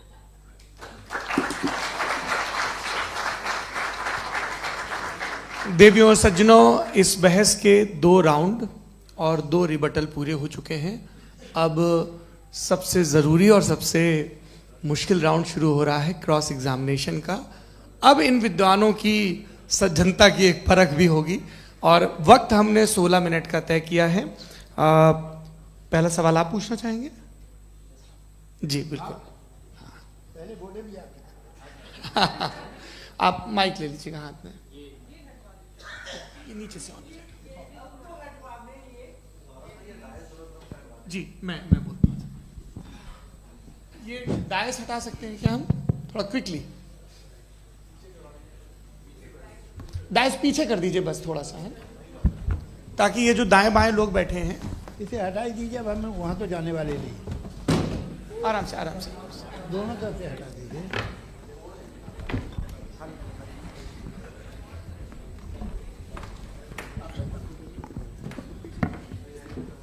इस बीच आप लोग भी अपने अपने सवाल तैयार कर लें। ये ध्यान रखेंगे कि मैं यहाँ से सवाल लूँगा, आप लोगों को अपना हाथ ऊपर करना है, अपना नाम बताना है और अधिकतम 3 वाक्यों में अपना सवाल पूरा करना है। कई लोग सवाल की जगह भाषण देने लगते हैं, उससे आज बचना है। जी मुफ्ती साहब, पहला सवाल आपका, 16 मिनट हैं, हम दोनों लोगों के सवाल लेंगे। जी जी बहुत शुक्रिया। आपकी जो अभी बात हुई बहुत अहम थी, मैं इसको चाहूँगा कि आगे डिस्कस करूँ, लेकिन चूँकि अभी ये वो सेगमेंट है क्रॉस एग्जामिनेशन, तो सबसे पहला सवाल आपसे ये है कि जो मैं इतनी देर से कॉन्टिंजेंसी आर्ग्यूमेंट आपको बता रहा था, ये अकल से ही बता रहा था हजरत, आप ये बताएं कि आप इन्फिनिट रिग्रेस ऑफ कॉजेस को पॉसिबल मानते हैं या नेसेसरी बीइंग के एग्जिस्टेंस को सही समझते हैं? चूंकि 2 ही ऑप्शन हो सकता है, आप ये बताएं। देखिए, आपको मैं ईमानदारी से बात करूं, एक तो मैं कॉन्टिजेंसी वर्ड ठीक से समझता नहीं, और इस वक्त भी जो आपने अंग्रेजी के अल्फाज इस्तेमाल किए वो ज़रा थोड़े से मुझे डिफ़िकल्ट और कॉम्प्लिकेटेड लगे, तो आप ज़रा सिंपल ज़बान में सवाल कर सकते हैं? बिल्कुल कर सकता हूँ जी। यूनिवर्स की हर चीज कॉन्टिंजेंट होने का मतलब यह है कि वो अपने एग्जिस्टेंस में किसी के ऊपर डिपेंडेड है। जो भी चीज डिपेंडेड होगी वो चीज इंडिपेंडेंट नहीं हो सकती, तो उसका कोई ना कोई कॉज होगा। तो अब आप क्या समझते हैं कि ये इन्फिनिट रिग्रेस है, यानी कॉज पर कॉज, कॉज पर कॉज, कॉज पर कॉज, और कभी कोई यानी ये एंडलेसली चलता रहा? क्योंकि अगर ऐसा होगा तो हम तो एग्जिस्टेंस में आते ही नहीं। लॉजिकली ये मुत्तफक अलैह चीज है, मुत्तफक अलैह अग्रीड अपॉन। ओके,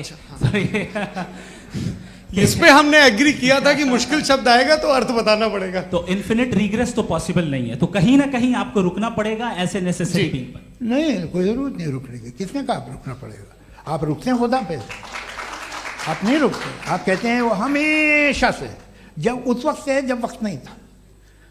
आप कहाँ रुकते हैं कि अब हुआ था वो?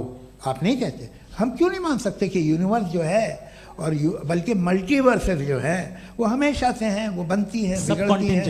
एक हमारे यहाँ एक चीज़ है ब्लैक होल, वो समेट लेता है वापस, फिर ब्लास्ट होता है, फिर फैल जाता है। और इसमें हमारी तो खैर कोई औकात ही नहीं है इंसान की। एक छोटे से ज़र्रे पे हम 50-60 साल की उम्र रखते हैं, जो करोड़ों अरबों साल की कायनात है उसमें, और पैदा भी नहायत ही बेहुदा वजह से हुए थे। तो इसमें ये सोचना कि इसकी वजूहात और ये क्यों है, ये डिपेंडेंट है, ये हम देख रहे हैं। क्या मालूम, आप सोचिए कि ये जो फैल रही है कायनात, ये कहाँ फैल रही है, ये कहाँ जा रही है, और ये फैल क्यों रही है? अरे बना ली थी तुमने, रुको भैया, काफ़ी है। ये फैल क्यों रही है? ये और कौन सी कायनात जिसे मैं दूरबीन से देखता हूँ तो 2 बिलियन लाइट ईयर पे है, उससे मेरा कोई वास्ता ही नहीं है। 2 बिलियन ईयर यानी अगर मैं 80,000 माइल्स पर सेकेंड से चलूँ तो 20 करोड़ साल में वहाँ पहुँच जाऊँगा। इसकी ज़रूरत क्या थी? ये दुनिया, ये कायनात तो इंसान अशरफुल मखलूक़ात के लिए बनाई गई ना। तो ये सब ये टर्म समझ में नहीं आया, इसमें कोई खास समझने वाली बात थी भी नहीं।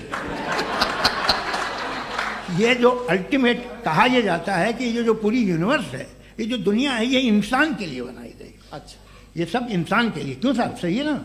बिल्कुल, लेकिन इसका ये मतलब नहीं कि किसी चीज के पीछे रीजन आपको नहीं पता तो रीजन नहीं है, इसे कहते हैं नहीं, मुझे नहीं पता, लेकिन मेरी जिम्मेदारी नहीं है। वो बिल्कुल सही कहा था उसने, बर्टन रसल ने, आपने उसे मजाक में टाल दिया कि भाई आप एक दावा कर रहे हैं, मैं क्यों कहूं कि ये गलत है दावा? आप प्रूफ कीजिए, मेरे पे जिम्मेदारी ही नहीं है, मैंने थोड़ी कहा है। आप प्रूफ कीजिए कि ये सही है। आप आर्ग्यूमेंट ऑफ कंटिंजेंसी का जवाब ही नहीं दे रहे हैं। पूछना चाहेंगे? आप सवाल पूछना चाहेंगे मुफ्ती साहब से? क्योंकि ये क्रॉस एग्जामिनेशन का दौर है। आप जैसे पहले बोल रहे थे फेथ को लेके कुछ, मैं ये पूछना चाहूँगा कि खुदा ने जो भी रेवलेशन किए हैं, एक मज़हब के लिए बहुत से मज़हबों में किए हैं, अलग अलग रेवलेशन है। कहीं कुछ एक बातें हैं, कॉन्ट्रडिक्शन भी है आपस में, कहीं कुछ आप कर सकते हैं, कहीं कुछ नहीं कर सकते। ऐसा नहीं है कि सबकी कोड ऑफ मॉरल एक है। तो ये किस्सा क्या है?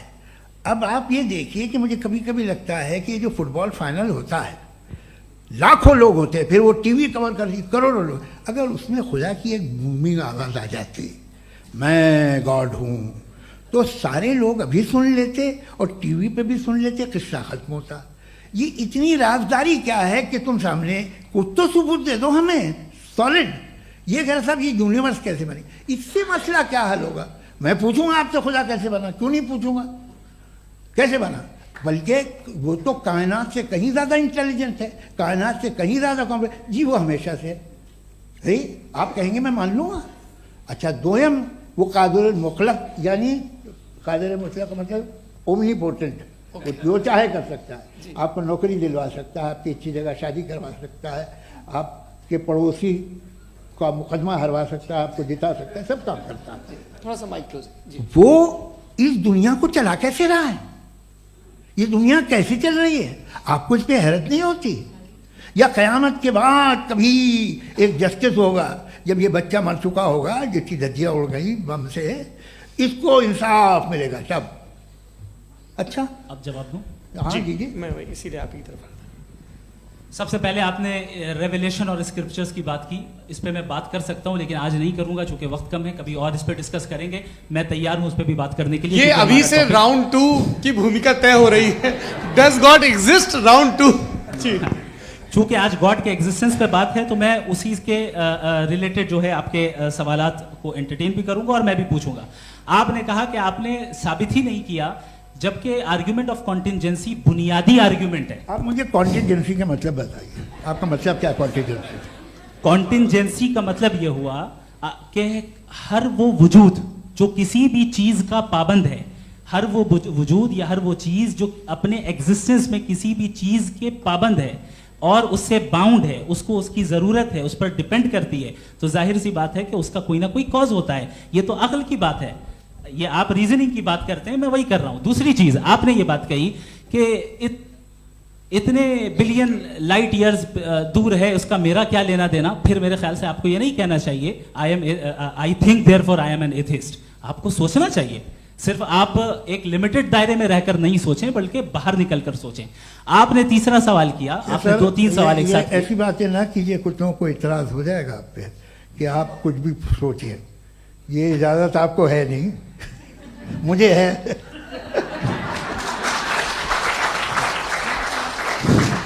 जी, आपने प्रॉब्लम ऑफ इविल के ताल्लुक से सवाल किया और बार बार आप एक लफ्ज रिपीट कर रहे हैं कि ओमनीपोटेंट गॉड है। ऑल पावरफुल गॉड है।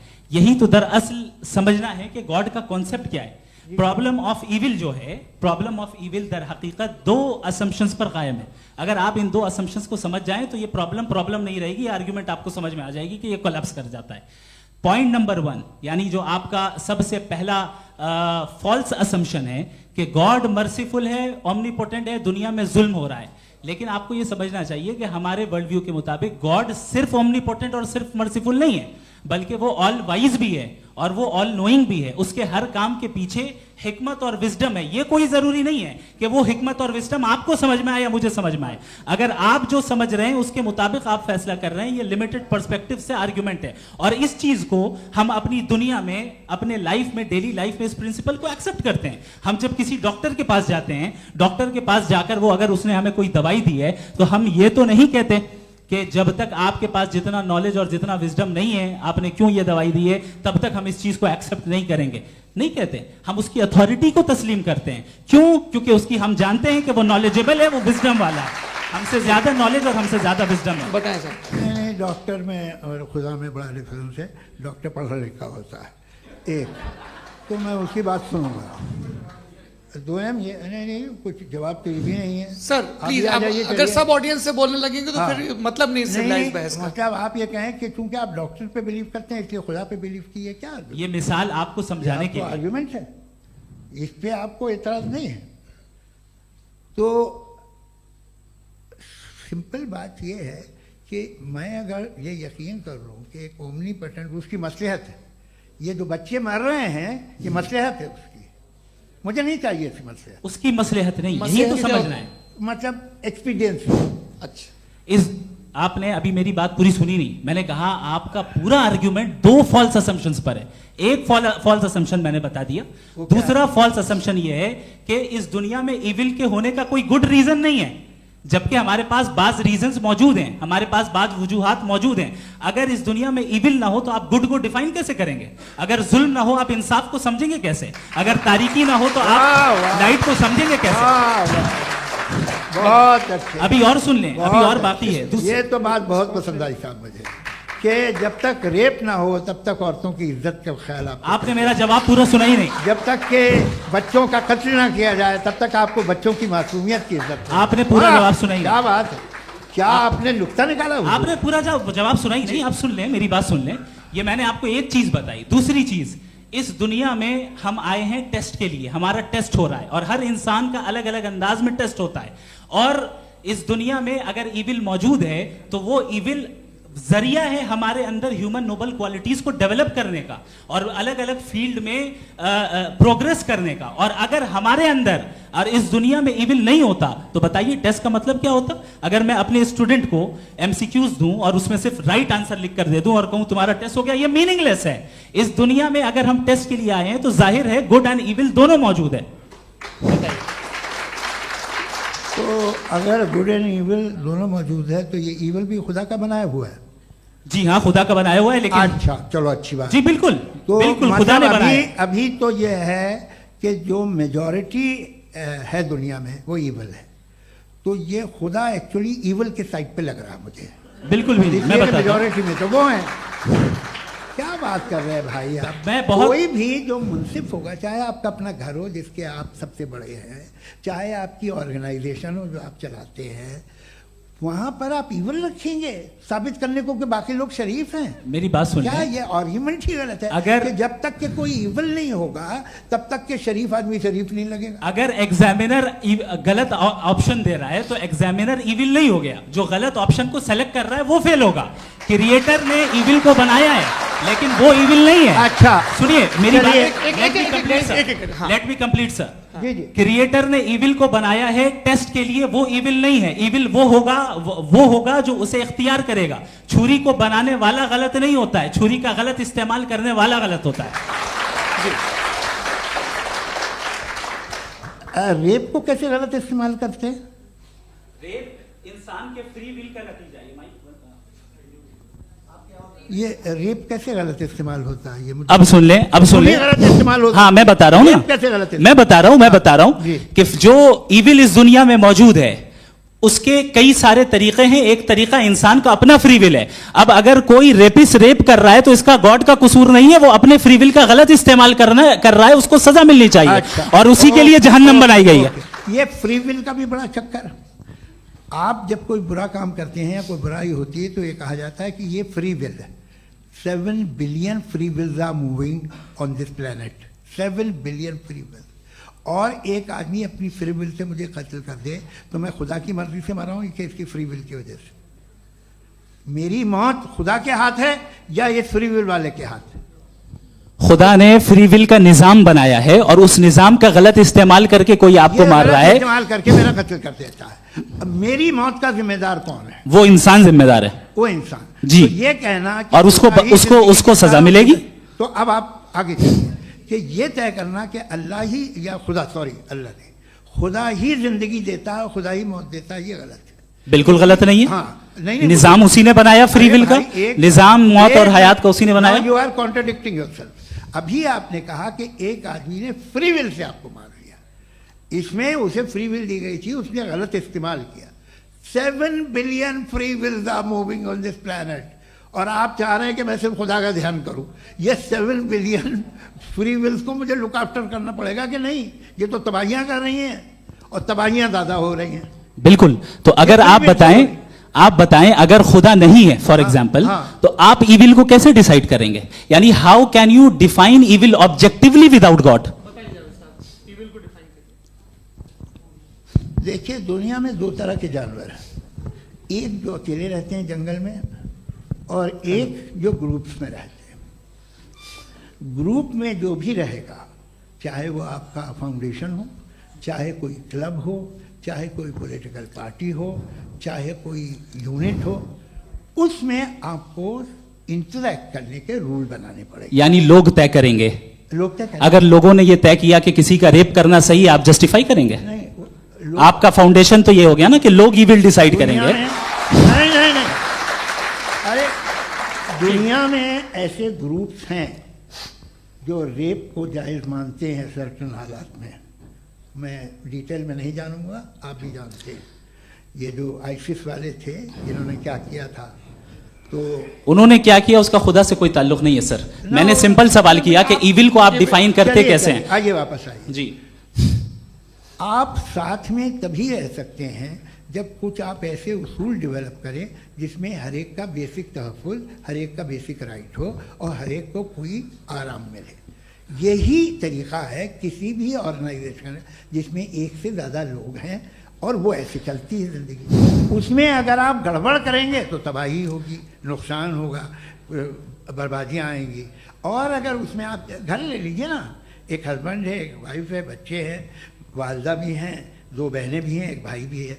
अब इसमें कोई निज़ाम आपको चाहिए साथ में रहने का और एक दूसरे पे भरोसा रहे, एक दूसरे के बहीख्वाह हों, एक दूसरे की मदद करें, ऐसी जिंदगी। सर आपकी बात आ गई। आप ये कह रहे हैं कि लोग डिसाइड करेंगे क्या सही है क्या गलत है, यही है? मेजॉरिटी डिसाइड करेगी क्या सही है क्या गलत है? अरे भाई बिल्कुल। मेजॉरिटी अगर ये कहे कि नाजी जर्मनी के साथ जिस तरह मेजॉरिटी थी कि जेनोसाइड करना सही, आप जस्टिफाई करेंगे? उस वक्त आपका ये सवाल सिर्फ उसके बाद क्लोजिंग। हाँ, उस वक्त प्लेनेट पे जो लोग थे उनमें कितने लोग हिटलर को सही समझते? अच्छा, प्लेनेट की मेजॉरिटी तय करेगी, सोसाइटी की नहीं। प्लेनेट की मेजॉरिटी गॉड के एग्जिस्टेंस को सही मानती है, आप क्यों नहीं मानते?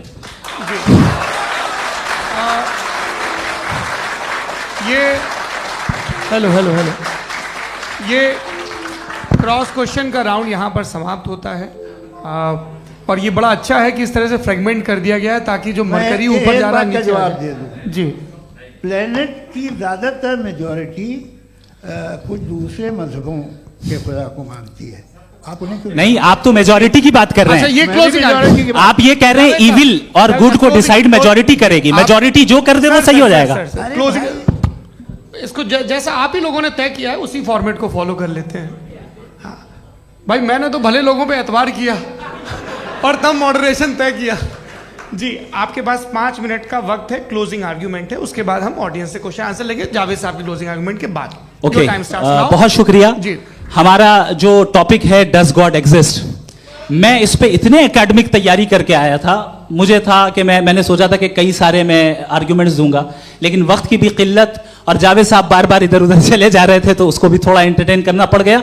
डज गॉड एग्जिस्ट पे मैं एक ही आर्ग्यूमेंट दे पाया। आर्ग्यूमेंट्स बहुत हैं और डेफिनेटिव आर्ग्यूमेंट्स हैं, और मेरे आर्ग्यूमेंट को किसी एक राउंड में भी इन्होंने एंटरटेन नहीं किया और रेफ्यूट नहीं किया, एक राउंड में भी नहीं, एक राउंड में भी नहीं। और ना ही अभी आपका क्लोजिंग आर्ग्यूमेंट आएगा, नहीं वो बता देना। Argument of contingency sir. अरे मैं आपसे कई बार कह चुका हूँ कंटीजेंसी का मतलब अब मैं कैसे समझाऊं आपको आपस में? हाँ, आप और कितने आसानी से समझाऊं मैं, मुझे तो नहीं समझ में आ रहा है। आप अपनी आर्ग्यूमेंट ऑफ कंटीजेंसी उर्दू में बोल सकते हैं। हाँ, आप अपनी बात पूरी कर लें जी, आखिरी 4 मिनट। दूसरी चीज, just a minute please ma'am, can I talk? दूसरी चीज ये है कि आपने एक तो इसका जवाब नहीं दिया, दूसरा आपने गॉड के ना होने पर कोई डेफिनेटिव आर्ग्यूमेंट नहीं दिया, सिर्फ मजहब पे बात कर रहे हैं आप। मजहब तो आज हमारा टॉपिक ही नहीं था। आज तो हमारा टॉपिक हो, आप मजहब से ले लेकर आईएस तक चले गए। भाई हमारा क्या ताल्लुक है उससे? We condemn them. और उसका गॉड से क्या ताल्लुक है? अगर कोई गलत काम कर रहा है, किसी ने किसी को कत्ल किया, किसी ने किसी का रेप किया, उसको सजा मिलनी चाहिए। और आपके पास कोई भी rational strong foundation of morality नहीं है। आपने कहा कि मेजॉरिटी तय करेगी सोसाइटी की, वो सही होगा। मैंने कहा हिटलर को फिर आप सही कहेंगे, नहीं, प्लैनेट की सोसाइटी की मेजॉरिटी तय करेगी। तो प्लैनेट की मेजॉरिटी गॉड के एग्जिस्टेंस को मानती है, आप कह रहे हैं ये रिलीजियस है। तो यानी आपके पास कोई स्ट्रॉन्ग फाउंडेशन नहीं है ऑब्जेक्टिव मोरालिटी का। ऑब्जेक्टिव मोरालिटी का अगर कोई फाउंडेशन है तो वो सिर्फ गॉड है, गॉड है, गॉड है। थैंक यू जी। ये मुफ्ती शमाइल नदवी साहब का क्लोजिंग आर्ग्यूमेंट था। अब हमारे पास जी ये बड़ा अच्छा है कि दोनों लोगों को मॉडरेटर से शिकायत भी और बोल रहे भाई हमारी शाबाशी भी तो करते चलो। अब मेरी बात जी, आपके पास जावेद अख्तर साहब 5 मिनट का वक्त है। ये आपका क्लोजिंग आर्ग्यूमेंट है, टाइम रीसेट कर दें जी। देखिए, बहुत सारी बातें हैं। गॉड का डेफिनेशन दुनिया के किसी भी रिलीजन में है कि वो ओमनीपोटेंट है, ओमनीप्रेजेंट है, he is just, he is kind, he loves you and so on. मैं जब दुनिया देखता हूँ तो मुझे कोई ऐसा सुप्रीम पावर यहाँ दिखाई नहीं देती है जो इंसान की बहबूदी के लिए कुछ कर रही हो, कमज़ोर को बचा रही हो, मदद कर रही हो, जालिम को पीछे हटा रही हो। मैं नहीं देखा, तारीख़ में नहीं। एक तो अगर है और ये देख रहा है तमाशा, तो उसका होना न होना बराबर है। दोयम ये कि ये जो है, जब आप ये कहते हैं कि कायनात जिसकी कंटीजेंसी है, मैं देखिए वो लफ्ज़ इस्तेमाल किया मैं, तो ये कैसे हो सकती है भाई? और फौरन आप सरेंडर कर देते हैं कि जाहिर है कि इसका बनाने वाला तो इससे 10,000 गुना ज़्यादा कॉम्प्लिकेटेड होगा। उस पर आपके होने पे कोई इतराज़ नहीं है। उसे वो टाइमलेस है, वो पहले से था, टाइम तो बहुत बाद में आया। ये सब आप मानने को तैयार है जिसका आपके पास कोई सबूत नहीं, आपके पास कोई रीज़न नहीं है। आपकी तारीफ क्या है मजहबों की?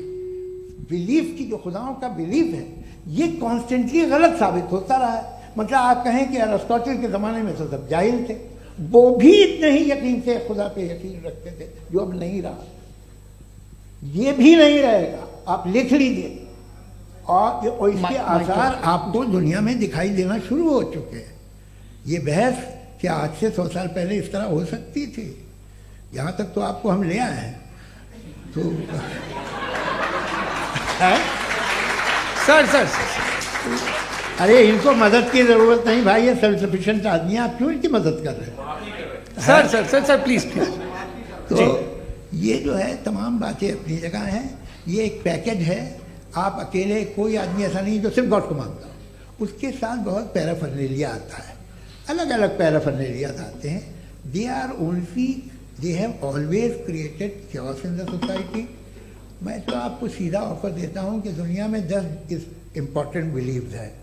आप एक मानते हैं, 9 नहीं मानते, 9 में आप एथियस्ट हैं, 9 को आप बिल्कुल रीजनेबली मेरी तरह देखते हैं। तो 90 मजहबी आदमी भी 90% एथियस्ट है। वो दूसरे खुदा नहीं मानता, एक खुदा मानता है, अपना वाला, बाकियों को कहता है गलत है। अगर आप मानना ही बंद कर दे तो आपका 10% चांस है कि आप सही हैं और 90% चांस है कि आप गलत हैं। मेरा मशवरा है, आप मानना छोड़ दिए तो 50% चांस होगा कि आप सही हैं और 50% चांस होगा, 40% आप गेन करेंगे बाय बिकमिंग एन एथियस्ट।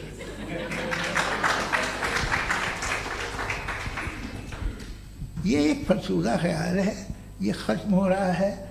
हो सकता है मेरी ज़िंदगी में ना हो, लेकिन ये हो जाएगा।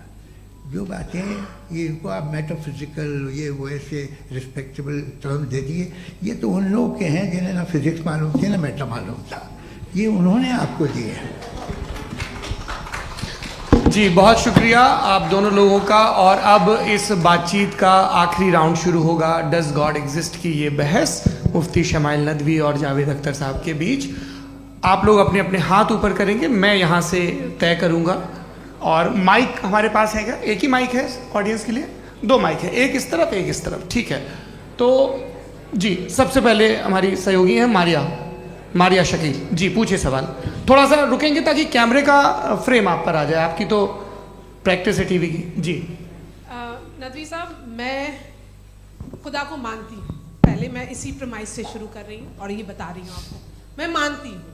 लेकिन कुछ सवाल हैं जो जावेद साहब ने उठाया, उसका जवाब आपको देना चाहिए। पहला सवाल ये कि गज़ा में सालों से छोटे बच्चे मर रहे हैं, वो उनको अगर खुदा मर्सीफुल है, हम मानते हैं कि अल्लाह ताला में बहुत ताकत है, तो वो बच्चे क्यों मर रहे हैं?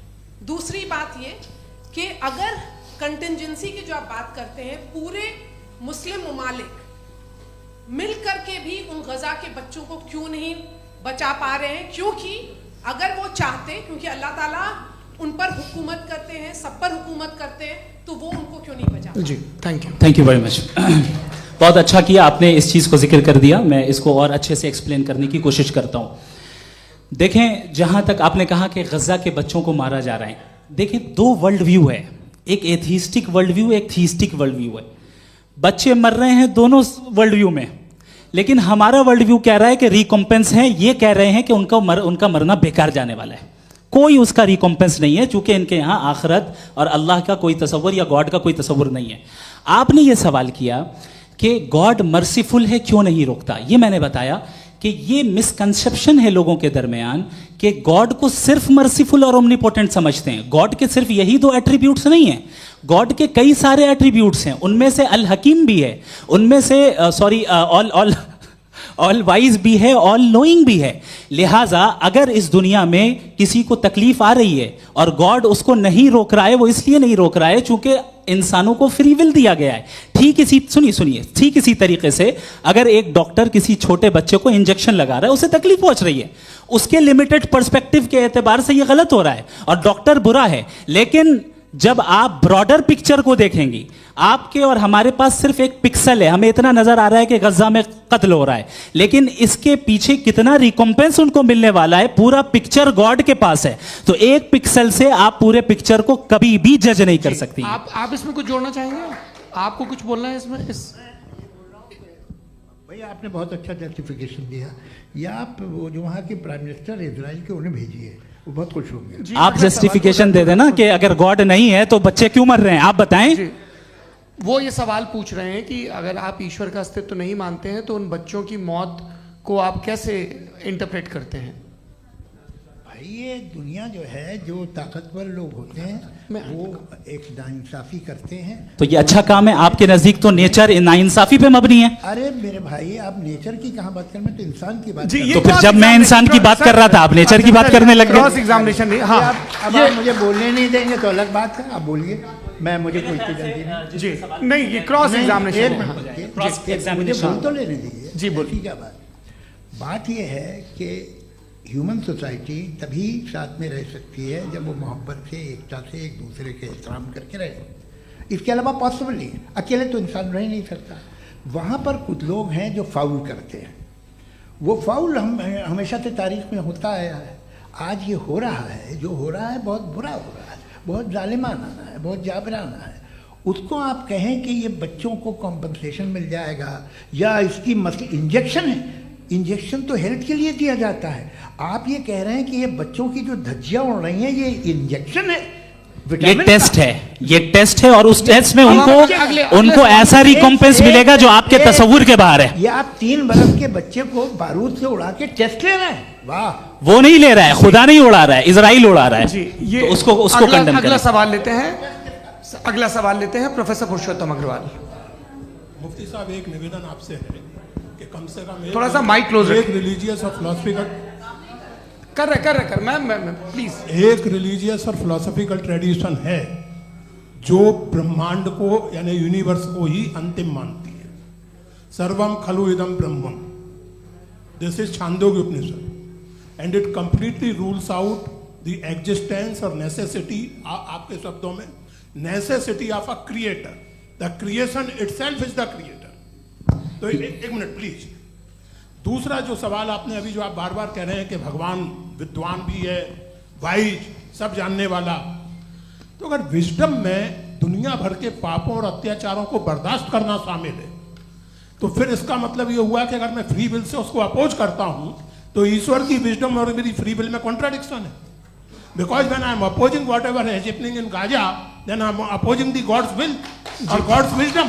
जवाब लेते हैं क्योंकि तो गॉड की विजडम में, एक मिनट सर प्लीज सर, ये एक जुमला, गॉड की विजडम है कि गाजा में जो कुछ हो रहा है वो हो रहा है, मैं उसका अपोज कर रहा हूं, तो मैं गॉड की विजडम के खिलाफ जा रहा हूं। एक सवाल। दूसरा ये नहीं आपने दो ऑलरेडी। सर आप और सवाल कर लें, लेकिन मुझे दो जवाब दे। सर, पहले आपने ये कहा, सुनिए मेरी बात सुनिए। इजराइल के गॉड के मुताबिक तुम्हारा ठीक हो रहा है ना? नहीं हो रहा है, ठीक नहीं हो रहा है, मैं बता रहा हूँ क्या हो रहा है। आप तशरीफ रखिए, मैं बता रहा हूँ क्या हो रहा है। Let me complete please. एक सेकंड गाइस, एक सेकंड। ये देखिए ऐसा है कि ये सब बड़ा आपस में विचार विमर्श के बाद ये तय हुआ था कि कुछ नियम बना लिए जाएं ताकि एक टाइम बाउंड बातचीत चले। और भाई साहब, आप बड़ा जरूरी काम कर रहे हैं, लेकिन कैमरे के फ्रेम में आके उस काम को गड़बड़ कर दे रहे हैं। ठीक है गुरु, अब मेरे को कहीं का गुस्सा कहीं निकालना था, सॉरी। नहीं, कोई गुस्सा नहीं है जी। तो प्रोफेसर ने सवाल पूछे, आप उनके जवाब दें, और थोड़ा ये सब लोग थोड़ा ख्याल रखें भाई, सवाल संक्षिप्त रखें जी। आपने दो सवाल किया। सबसे पहला ये कहा कि हमारे पास ये कॉन्सेप्ट है कि ये यूनिवर्स खुद नेसेसरी बीइंग है, creation itself is the creator. How irrational is this कि मैं एग्जिस्ट करूंगा बाद में, लेकिन अभी एग्जिस्ट कर भी रहा हूं, यानी एक ही टाइम में एग्जिस्ट भी कर रहे हैं, नहीं भी कर रहे हैं। This is not true. दूसरी चीज आपने कहा कि अगर इजराइल में, सॉरी माफ कीजिएगा, Israel doesn't exist, occupied Palestine में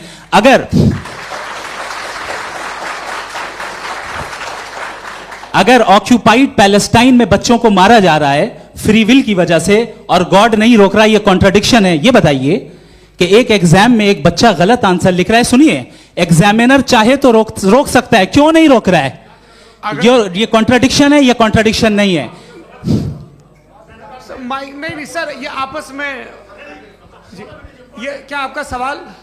माइक दीजिए। फ्री विल दिया गया है टेस्ट के लिए, अकाउंटेबिलिटी के लिए। अगर फ्री विल नहीं होता तो आप कहते हैं हमें रोबोट बना दिया गया। नॉट मिसरिप्रेजेंट माय पोजीशन, आपकी जो भी पोजीशन, मैं अपनी फ्री विल के नाते, अपने ह्यूमन विजडम के नाते गाजा में हो रही अत्याचार का विरोध करता हूं। बिल्कुल करना चाहिए। आपके हिसाब से मैं गॉड की विजडम का विरोध कर रहा हूं? बिल्कुल नहीं, जो हो रहा है गॉड, बिल्कुल भी नहीं, बिल्कुल भी नहीं। उसका वहां पर गाजा में कत्ल होना ये इंसानों के गलत इस्तेमाल का नतीजा है, फ्री विल के इस्तेमाल का नतीजा है। गॉड इसका हुक्म नहीं देता, उससे रोकता है। यही तो मसला है ना, आपके लिए कॉन्सेप्ट क्लियर है? नहीं भाई, आपने तो बताया था इंजेक्शन लगाने से बच्चे को तकलीफ होती है, ये इंजेक्शन लगा। सर आप ऐसे रेटोरिक स्टेटमेंट दे तब तो कोई मसला नहीं समझते रहेंगे। This is a rhetoric statement, this is not a logical argument sir. I am sorry, I am sorry. आखिरी 30 मिनट बड़े मुश्किल होने वाले हैं जी। मुफ्ती साहब आगे बैठे हैं, इनको माइक दीजिए। हाँ तरुण, माइक आप अपने पास रखिए, आपको कैमरे का फ्रेम पता है जी। सबसे पहले दोनों को मुबारकबाद। एक सर अपना आप नाम बता दें। आप अमेरिका में शिकागो में रहते हैं, इतना मुझे याद है। बताया आपको, यासिर नदीम अलवाजदी मेरा नाम है।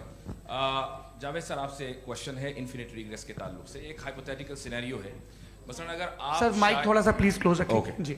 अगर आप शायर इसलिए हैं कि आपके कोई उस्ताद शायर थे, और वो इसलिए शायर थे कि उनके कोई उस्ताद शायर थे, और इसी तरीके से हम माजी में पीछे चलते चलते चले जाएं और कहीं ना रुके, तो माफ कीजिएगा आप कभी शायर नहीं हो सकते। लेकिन आप शायर हैं, आपका शायर एग्जिस्ट करता है, इसका मतलब ये है कि आप कहीं ना कहीं रुके हैं। तो मेरा सवाल ये है कि क्या आप इन्फिनिट रिग्रेस ऑफ कॉजेस को लॉजिकल फैलेसी मानते हैं या नहीं मानते? हाँ या ना?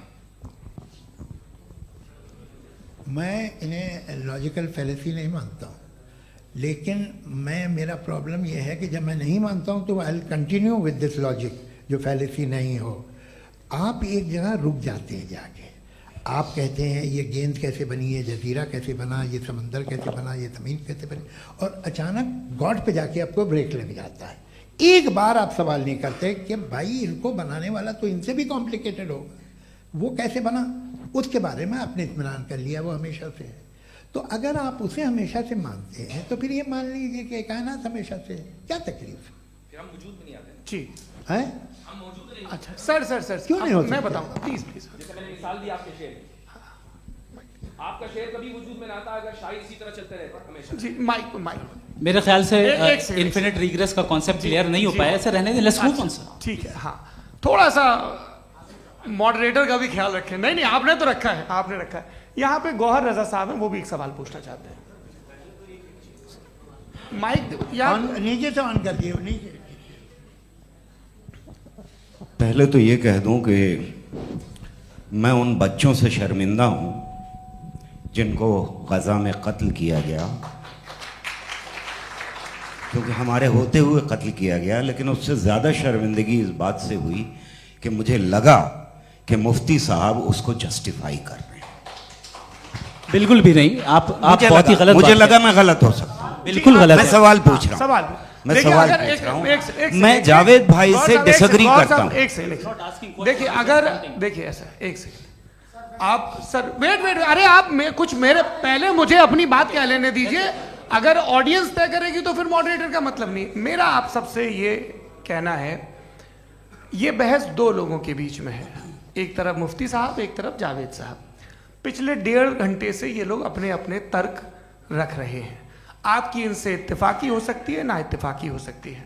मेरे उस्ताद मुझे सिखा गए हैं कि मुखामुखम में असहमति की गुंजाइश बची रहनी चाहिए। अगर मैं आपकी बहुत इज्जत करता हूं गौहर साहब, आपने जो कमाल की किताबें लिखी, साइंटिफिक टेम्परामेंट, लेकिन मेरी ये गुजारिश है आप सबसे कि यदि आप इन लोगों ने जो बोला उन पर टिप्पणियां करेंगे तो ना वक्त की पाबंदी रहेगी, ना वो अनुशासन। आप सवाल पूछ लें, उस सवाल में जो बात आ जाए वो आ जाए।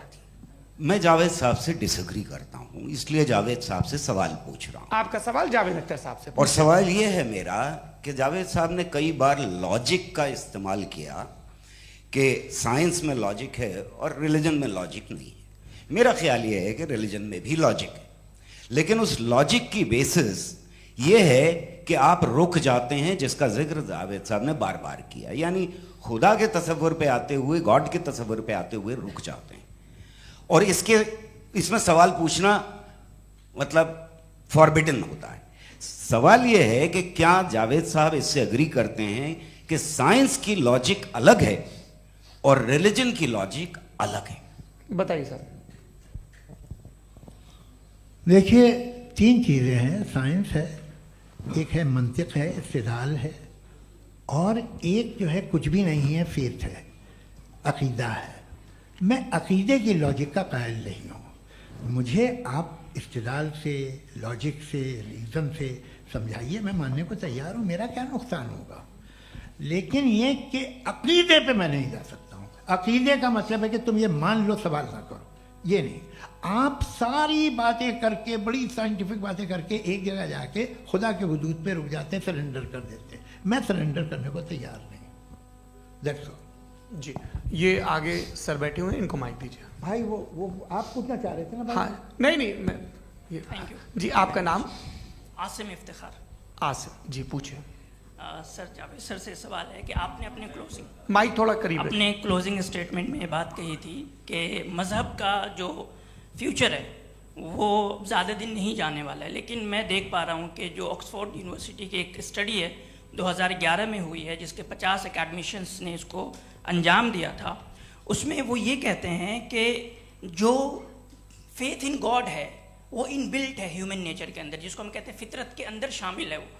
और वो ये कहते हैं कि अगर कोई ये समझता है कि मज़हब को वो ख़त्म कर देगा तो ये उसकी गलत फहमी है। तो आप इसके बारे में, इस स्टडीज़ के बारे में क्या कहते हैं? ठीक है, मैं उनसे एग्री नहीं करता हूँ। वो कौन से प्रोफेसर होंगे? ऐसा उनके क्या पास डेटा है, इन्होंने डेटा के बेस होगा। डेटा क्या हो सकता है? फ्यूचर का डेटा तो नहीं हो सकता ना उनके पास, प्रेजेंट का डेटा हो सकता है। डेटा आपने सुना 100 साल पहले का बाद का डेटा? मैंने तो नहीं सुना आज तक। तो आज उनकी ये राय है और हो भी राय। ठीक है, दुनिया में तरह तरह की राय हैं लोग, लेकिन मैं समझता हूँ कि वक्त के साथ इंसान ज़्यादा से ज़्यादा रीजनेबल और लॉजिकल होता जा रहा है। आज आप देखिए वेस्टर्न यूरोप में क्या परसेंटेज है नॉन बिलीवर्स की, बहुत हाई, वहाँ चर्च खाली पड़े होते हैं। तो अल्टीमेटली तो इंसान कोई ऐसी बात बहुत अरसे तक नहीं मान सकेगा, चाहे गलत या सही, जो उससे उसके दिमाग को, उसके जहन को, उसके लॉजिक को अपील न करे। वो कह रहे हैं तो ऑक्सफोर्ड के होंगे तो कैम्ब्रिज के होंगे, तो मुझे क्या लेना देना, उनका डेटा मुस्तकबिल का नहीं हो सकता है। जी दीपक, हाँ पूछिए। मैं आऊँगा, अभी पीछे की साइड भी आऊँगा, माइक वहीं भेजूंगा 2-3 साल के लिए। जी जावेद साहब, आपसे सवाल है। नमस्ते। अरे भाई सर, अगर आप ही लोग को तय करना है तो फिर 200 लोग तय कर लें। नहीं sir, please don't do this sir. Everybody has a right sir, but we can only take selected questions. No sir, ये यंग लोग भी हैं तो इनकी ये अब उतने यंग, भाई आप यंग हैं कि नहीं हैं? वो कह रहे हैं वो भी यंग हैं साहब, आप उनकी नौजवानी पर दावा उनको ही करने थे। हाँ मुफ्ती साहब आप यंग, हाँ पूछे। अरे भैया सर मेरा सवाल ये है, कुछ इनसे भी तो पूछो। जी नहीं, बस आपसे एक सवाल है। जैसे थीस्टों के पास अपने जो ईश्वर को मानते हैं उनके पास अपने सोशल गेट टुगेदर्स हैं, 5 रोज़ आज क्रिसमस आने वाला है, होली है, दिवाली है, ईद है। एथिस्ट क्या ऑफर कर रहे हैं? मतलब मैं इनकी दुकान से बोलूं, मैं आना चाहता हूं उस तरफ, पर मैं अट्रैक्ट नहीं हो पा रहा हूं। मैं सोशल गेट टुगेदर्स क्या है आपके पास? वो ये कह रहे हैं कि जो धार्मिक लोग हैं, अलग अलग धर्म के लोग, उनके उत्सव त्योहार कांग्रेगेशन बहुत हैं। अब आपको मैं एक सुनाता हूँ, यहाँ हिस्टोरियन भी बैठे हैं, मृदुला जी आप बताइएगा सही है क्या। ये एक कॉन्स्टेंटाइन, एक ग्रीक रोमन बादशाह था जो क्रिश्चियनिटी आने के 400 साल बाद उसने डिसाइड किया कि मैं क्रिश्चियन हो जाऊंगा, मेरी पूरी स्टेट कैंसिल हो जाएगी। उस ज़माने में ऐसे ही होता था, राजा जो धर्म इख्तियार करता था वो जनता भी कर लेती थी, इसलिए कि वो हो गया था बैंकक्रप्ट, और उसे जो मेडिटेरियन कोस्ट के रिच क्रिश्चियन वो थे मर्चेंट, उससे पैसा चाहिए था। तो उसने कहा यार क्रिश्चियन हो जाओ। तो उसने अपने वजीर से कहा कि भाई ये हिस्ट्री है कि अब हम लोग क्रिश्चियन हो जाते हैं। कहते सर हो जाएंगे, कोई प्रॉब्लम नहीं है, लेकिन एक प्रॉब्लम ये है कि 17 दिसंबर से 25 दिसंबर तक जो पेगन फेस्टिवल होता, जो पेगन्स थे वो लोग, जो फेस्टिवल होता है वो बंद हो जाएगा, इसलिए कि हम क्रिश्चियन हो गए तो होगा नहीं। तो वो बच्चों को बहुत बुरा लगेगा, पब्लिक को बहुत इन्जॉय करते हैं, खासतौर से 25 को मेन डे। तो उसने कहा हाँ ये तो सही कह रहे हो, ये जीसस क्राइस्ट की पैदाइश कब थी? कहले साहब वो अप्रैल में थी। नहीं कट करो, वो 25 दिसंबर को है। यह हकीकत है जी। और 400 साल बाद क्रिश्चियनिटी के अप्रैल से दिसंबर ले आए, और इसलिए कि यहाँ पेगन फेस्टिवल होता था। अब मनाते हैं आप आराम से। ये जो सारे फेस्टिवल हैं ये रिलीजन से, हर एक को एक इंटरटेनमेंट डिपार्टमेंट चाहिए होता है अपनी कंपनी चलाने के लिए। तो ये रिलीजन ने, ये सेकुलर त्यौहार थे जिन्हें रिलीजन्स ने ले लिया है। ये मौसम के थे, फसलों के थे, किसानों के थे, उसको आपने लेके रिलीजियस रंग दे दिया। ये कोई रिलीजन से थोड़ी आए आप। अच्छा हमें देखिए, हम तो मुल्द हैं, हम ईद मनाते हैं, हम दिवाली मनाते हैं, हम होली मनाते हैं, हम क्रिसमस मनाते हैं। बम्बई की फिल्म इंडस्ट्री की सबसे बड़ी होली हमारे घर में, सबसे बड़ी ईद हमारे घर में। वो हमारी सोशल वो है, हमारे हेरिटेज है। ऐसा थोड़ी है कि we will throw the baby along with the water. ये तो अच्छी चीज़ है, इन्हें रखो, जो बेकार है फेंक दो। जी हाँ हेलो जी, मेरा सवाल नादवी जी से है। जैसा कि आपने बोला कि गॉड टाइम के भी परे हैं, और गॉड इतनी कॉम्प्लेक्स चीज़ है कि उसे ह्यूमन माइंड समझ नहीं सकता, और गॉड ने अर्थ पे फ्री विल भी दे दी है। तो आप अपना वक्त ज़ाया क्यों कर रहे हैं गॉड के बारे में बात करके? अपन को तो बात करनी चाहिए कि सोसाइटी को बेहतर कैसे करें। जी, मैं गॉड वही बताता है सोसाइटी को कैसे बेहतर करें। अभी मैं आपका जवाब देता हूँ। आपने कहा कि टाइम पे वो एग्जिस्ट नहीं करता, मेरा सवाल ये है कि जैसा आपने बोला कि गॉड बहुत ही कॉम्प्लेक्स चीज है। मैंने कहा ही नहीं कि कॉम्प्लेक्स है, तो आपके अल्फाज हैं। कॉम्प्लेक्स का लफ्ज गॉड के लिए सुइटेबल नहीं है। क्यों? क्योंकि कॉम्प्लेक्स वो चीजें होती हैं जो ऑब्जेक्ट हो। God is not an object जिसको आप इंस्ट्रूमेंट के जरिए लेबोरेटरी में जाके टेस्ट करें, oh it's very complex. No, वो कोई कार का इंजन नहीं है। वो फिलोसॉफिकली नेसेसरी बीइंग ऐसी बीइंग है जो सिंपल बीइंग है। हाँ, आप उसको मुकम्मल तौर पे उसकी तमाम हिकमतों को जान ले और हर चीज को जान ले, ये पॉसिबल नहीं है, क्योंकि वो ऑल वाइज है, आप ऑल वाइज नहीं है, और वो खुदा है, वो आपको सारी चीजें बता दे, ये जरूरी नहीं। मेरा सवाल ये नहीं था, मेरा सवाल ये था कि जब गॉड इतना परे है इस दुनिया से कि उसने अर्थ पे फ्री विल भी दी है, हम सब ह्यूमंस की फ्री विल है, और जो सोसाइटी में हो रहा है वो अपन लोग डिसाइड करेंगे, तो अपन लोग डिसाइड नहीं करेंगे ना, अपन लोग डिसाइड नहीं करेंगे। गॉड जो है, गॉड ने वो उसकी जात, उसकी एग्जिस्टेंस टाइम एंड स्पेस से परे है, लेकिन वो हमारा टेस्ट ले रहा है और उसी गॉड ने हमें बताया कि तुम्हें क्या करना है क्या नहीं करना है, तो जाहिर है उस गॉड की बात सुनेंगे ना हम। जी, वो पीछे एक चश्मा लगाए जो मैम खड़ी हैं, उनको दीजिए। हाँ, आप जी जी बिल्कुल आएंगे। देखिए मैं कोशिश कर रहा हूँ सब तरफ जाने की। हाँ, उनको दीजिए माइक। जी, हेलो सर, मैं ओमनी प्रेजेंट नहीं हूँ, टाइम पाबंद हूँ और जहां तक कोशिश कर सकता हूँ करूंगा। जी, अपना नाम बताइए। मेरा नाम उर्सुला है, मैं दिल्ली यूनिवर्सिटी की एक स्टूडेंट हूँ और मैं स्टूडेंट फेडरेशन ऑफ इंडिया से हूँ।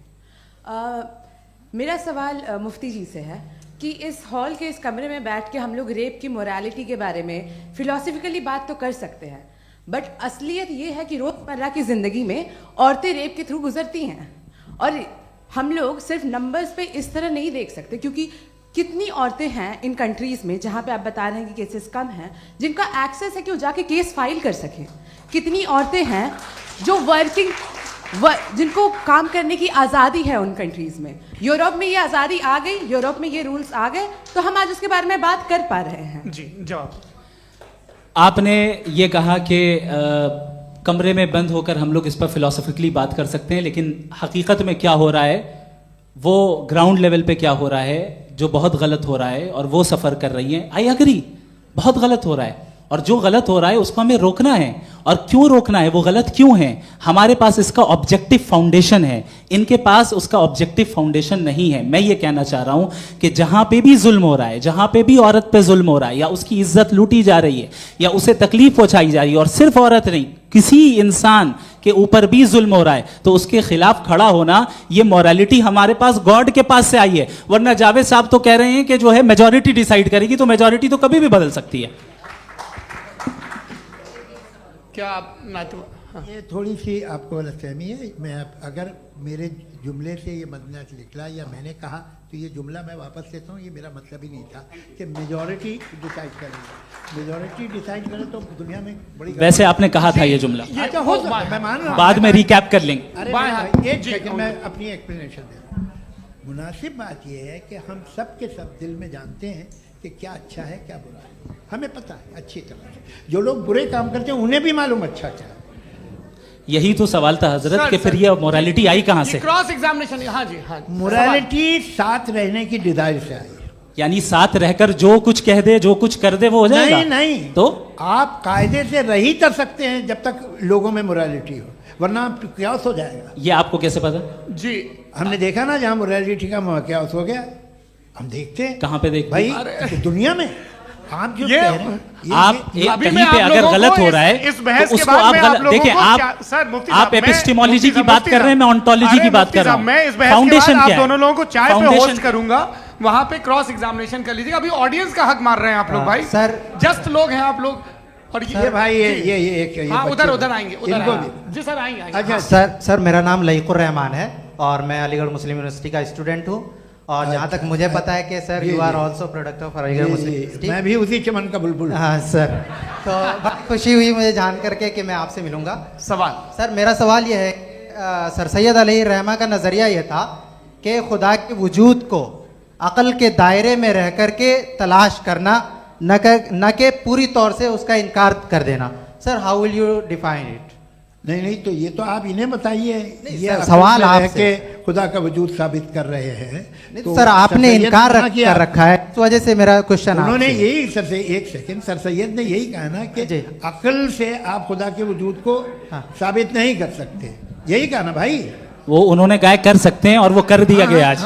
वो फोन तलाश करना या साबित करना अक्ल से नहीं हो सकता। अरे सवाल तो सुन लीजिए जी। अक्ल से नहीं हो सकता है, यही कहा ना आपने। अक्ल से हो सकता है, अरे वो यही कह रहे हैं भाई, आप बता रहे हो सकता है, वो तो कुछ और। आप अगर सर देखो नौजवान फोन ले लो, वो इतनी कमाल की यूनिवर्सिटी है। अरे भाई दे दो उन्हें जरा, एक मिनट दे दो भाई, मेरी बात सुनो, माइक पे बोलो ताकि जो लाखों लोग देख रहे हैं। माइक दे दो ना। अरे देंगे ना माइक, तुम ठहरो तो। हाँ सर, मेरा सवाल ये था कि सर सैयद अलैहि रहमा का एक नजरिया था अपना कि खुदा का जो वजूद है उसको अकल के दायरे में रह करके तलाश करना है, न कि पूरे तौर से इनकार कर देना है। ये उनका कॉन्सेप्ट था। लेकिन मेरा सवाल ये है कि आप इसको कैसे डिफाइन करते हैं, एक्सप्लेन कैसे करेंगे, मैं आपसे जानना चाहता हूँ, क्योंकि you are the product of Aligarh Muslim University. मुझे अकल के दायरे में रख के मैंने बहुत तलाश की, मुझे मिला नहीं। हाँ ये इधर वो चश्मा लगाए जो, हाँ उनको दे दीजिए। जी जी फटाफट पूछिए, बस 5 मिनट है, 5 मिनट में खत्म हो रहा है। हाँ अस्सलाम वालेकुम मुफ्ती साहब, एंड मेरा सवाल जावेद अख्तर साहब से। क्या नाम है आपका? अरे भैया सब मुझे पूछ रहे हो। फैज पूछिए फैज साहब। तो मेरा सवाल ये है कि अभी जो एथियस्ट है वो problem of evil argument use कर रहे हैं अगेंस्ट मुस्लिम्स, राइट? कि इस दुनिया में इतना सारा इविल है और अगेंस्ट मुस्लिम तो यहाँ अगेंस्ट थियस्ट। हाँ थोड़ा सा करेक्ट कर लीजिए भाई, पूरी मशक्कत ही इसी बात की थी कि किसी एक मजहब पे बात ना टिके। जी, तो बेसिकली ये आर्गुमेंट ऐसा है कि इस दुनिया में इतना ज्यादा इविल एग्जिस्ट करता है और अगर एक ऑल गुड गॉड है तो वो रोकता क्यों नहीं है? लेकिन इस सवाल में एक हिडन अजम्पशन ये है कि इस दुनिया में ईवल एग्जिस्ट करता है। अब एथियस्ट ये कैसे ऑन्टोलॉजिकली प्रूव कर सकते हैं कि इस दुनिया में ईवल एग्जिस्ट करता है? मैं आपको बताता हूँ, थोड़ा सा समझा। नहीं सर हम लोग इनको सुनिए। नहीं please don't do that. I want to explain ontologically. नहीं हम समझ गए सर, इनको अब जवाब देने दीजिए। अच्छा सवाल पूछ लो। मैं अभी तक क्या था वो मैं थोड़ा सा ऐड ऑन कर लेता हूँ। तुम गुरु, तो हम जब इसका राउंड 13 करेंगे ना तब तुमको स्टेज पे बिठाएंगे। जी तो हाँ जल्दी से। तो देखिए एथियज्म के हिसाब से सब कुछ रैंडमली बन गया है, सब कुछ एटम्स और मॉलिक्यूल्स है। एक पत्थर में और मुझ में सिर्फ इतना फर्क है कि हम लोग एटम्स और मॉलिक्यूल्स का अलग अलग रीअरेंजमेंट है। अब एक पत्थर को कोई इंसान तलवार से 2 टुकड़ों में काटते या मुझे, according to atheism it is same, there is no evil and good according to atheism. जी अच्छा फैज साहब का सवाल ये है कि हाँ कोशिश भी करते तो इससे गलत सवाल नहीं कर पाते। एक लाइफ फॉर्म है और लाइफ फॉर्म में फीलिंग्स हैं, मतलब लाइफ फॉर्म सुनता है, देखता है, टेस्ट कर सकता है, फील कर सकता है। तो उसकी जो ये जो क्वालिटी इस बबल में आ गई है तो वो जानवर में भी है, इंसान में भी है। तो जाहिर है कि उसे कोई तकलीफ पहुंचेगी, तो चूंकि उसके पास वो सेंसिटिविटी है तो मैं करेगा। पत्थर में वो सेंसिटिविटी नहीं है। तो ये क्या सवाल हुआ कि अगर पत्थर को काटा तो पत्थर को तकलीफ नहीं होती, तो आपको काटे तो आपको क्यों तकलीफ हो? बैठ जाइए। जी हाँ अगला सवाल। हाँ पूछे जी जावेद अख्तर साहब। अरे भैया सब आप लोग मुफ्ती साहब को छोड़ रहे हैं, तो मेरे ही पीछे पड़े हैं क्या? फिर चलो बोलो भाई। You asked how God can exist when children die in Gaza. Huh? You asked how God can exist when children die in Gaza, and you also mentioned the rise of atheism in Europe. But the same events also are leading many atheists and non-believers to turn towards faith. How do you interpret this contradiction, where suffering pushes some away from God, yet brings others closer to belief? आपको एक बात बताऊं, दुनिया perfect तो कहीं भी नहीं है, हर जगह कुछ खामियां हैं। बेटा एक मिनट, आप ही को कहेंगे, देखो वो तो कुछ खामियां, कमज़ोरियां, खराबियां सब जगह है। लेकिन अगर देखोगे ईमानदारी से कि दुनिया सबसे ज़्यादा महज़ब कहाँ है, एक आम शहरी को कहाँ हुकूक हासिल हैं, वो बोल सकता है, अपनी मर्ज़ी से काम कर सकता है, अपनी मर्ज़ी से राय दे सकता है, हुकूमत के ख़िलाफ़ बोल सकता है, बरसरे इक़्तिदार लोगों के बारे में बोल सकता है, सरमायादारों के ख़िलाफ़ बोल सकता है। तो आपको ये स्कैंडिनेवियन कंट्रीज़ में मिलेगा, वेस्टर्न यूरोप में मिलेगा। मैं नहीं कह रहा वो परफेक्ट है, बिल्कुल नहीं, वहाँ बहुत ख़राबियाँ भी हैं, परफेक्ट तो कोई। लेकिन जिन जिन मुल्कों में, लैटिन अमेरिका देखो, गल्फ़ देखो, वहाँ पर आपको ये ज़रूर है कि रेप नहीं होते होंगे। रेप की ज़रूरत क्या है भाई? उसको तो ख़रीद लो, घर में रखो, सड़क पर रेप करने की क्या ज़रूरत है? मगर सुनिए, मगर हकीकत ये है कि वहाँ शख्सी आज़ादी राय देने की, बोलने की नहीं है। जी ये एक आखिरी सवाल मुफ्ती साहब से। हाँ मैम, इनको माइक दीजिए। शुक्रिया। मेरा नाम मनीषा है, मैं हरियाणा से आई हूँ। मैं मुफ्ती साहब से एक बात पूछना चाहती हूँ। आप बार बार जावेद साहब को कॉन्ट्राडिक्ट तो कर रहे हैं कि आपने ये कहा, लेकिन आप भी अजम्पशंस के बेसिस पे बात कर रहे हैं। आपने खुदा के होने का कौन सा प्रूफ पेश किया है खुदा की एग्जिस्टेंस का? अब इस सवाल को अलग रहने दीजिए, कौन एथीस्ट है कौन नहीं है। और दूसरी बात जो आपने एक छोटी सी कही थी कि ये फ्री विल का इस्तेमाल करता है इंसान अपनी, लेकिन इस फ्री विल का इस्तेमाल में मतलब खुदा ने ये दे दी सबको ये इजाजत कि वो कितना घिनौनापन और कितने ज्यादा खराब से खराब तरीके इस्तेमाल कर सकता है। जवाब सुनते जी। आप फ्री विल को मानती है ना, या अब कहती है कि फ्री विल नहीं है ना? मानती है ना? तो अब आपके पास इसका कोई एक्सप्लेनेशन नहीं है कि अगर एक इंसान उस फ्री विल का इस्तेमाल करके गलत काम कर रहा है और बच के अच्छी जिंदगी गुजार के निकल जा रहा है, उसका कोई रिकम्पेंस नहीं है। हमारे वर्ल्ड व्यू में जो इंसान गलत काम कर रहा है उसको भी रिकम्पेंस यानी उसका बुरा बदला मिलना है, और जो सही काम कर रहा है उसको सही बदला मिलना है। लिहाजा जो फ्री विल है वो इस तरीके से है कि एक लिमिटेड टाइम तक खुदा ने मोहलत दी है। ऐसा नहीं कि छूट दे दी, जो करना है करते रहो हमेशा। वक्त आएगा जब एग्जाम का टाइम खत्म होगा तब रिजल्ट आएगा। दौराने एग्जाम जबरदस्ती आपको नहीं बताया जाएगा। अरे भाई एक सेकंड जी, एक सवाल मुफ्ती साहब से मेरा। मुफ्ती साहब से जी हाँ, रुक जाइए। आपसे फोन, आप इसके बाद आपसे माइक रहेंगे वो। हाँ, बोलिए। मैं मुफ्ती साहब एक ही सवाल करता हूँ कि अगर जो हो रहा है फ्री विल से हो रहा है और एक दिन बरोज़ क़यामत इंसाफ होगा मैशर में वगैरह वगैरह, तो दुआ क्यों मांगते हैं लोग? दुआ मांगते हैं इसके मतलब है अभी भी उसने ये डिपार्टमेंट रखा है कि मैं रोजमर्रा की जिंदगी में बिल्कुल बिल्कुल ही कैन। तो तुम कैन हो, तुम मुझे नौकरी दिला देते हो, मेरे बेटे को ग्रीन कार्ड दिला देते हो, और 45,000 बच्चे मरते हो उन्हें रोकते नहीं हो। नहीं तो क्या आप ये कह रहे हैं कि इस दुनिया में जालिमों को कभी पकड़ ही नहीं होती है? अरे जो भी पकड़ होगी वो बच्चे रोते हैं। बिल्कुल, देखिए मैंने अपने ओपनिंग स्टेटमेंट में यही कहा था कि जनाब जावेद साहब सिर्फ इमोशनल आर्गुमेंट देंगे। This is an emotional argument. ये छोटे मोटे इसके पीछे का रीजन मैंने बताया क्या है, देखिए मैं इसके पीछे का रीजन क्या है मैंने बताया। मंच से आप लोगों को सज्जनों इसलिए कह रहा हूं ताकि थोड़ा सा आपके कॉन्शियंस पे जोर रहे कि आपको ऑर्डर बचा के रखना है। वक्त तय हुआ था, ये वक्त पूरा हुआ, आपने इतने धैर्यपूर्वक सुना, मैं आप सबका बहुत बहुत शुक्रगुजार हूं। यदि इन दोनों विद्वानों की इच्छा होगी तो कभी हम इस बातचीत का राउंड 2 राउंड 3, यही तो देखिए खूबी है इंसान की कि बहस मुबाहसे में वो पड़ा रहता है। आप लोगों ने बड़े धैर्य का परिचय दिया, बहुत बहुत शुक्रिया। इसी के साथ ये बातचीत आप लोग को मैं एक बात बता दूं, ये सारी बहस हो गई, अब मुफ्ती साहब और बड़े मुफ्ती साहब इन साथ के साथ मैं खाना खाने वाला हूँ। अच्छा।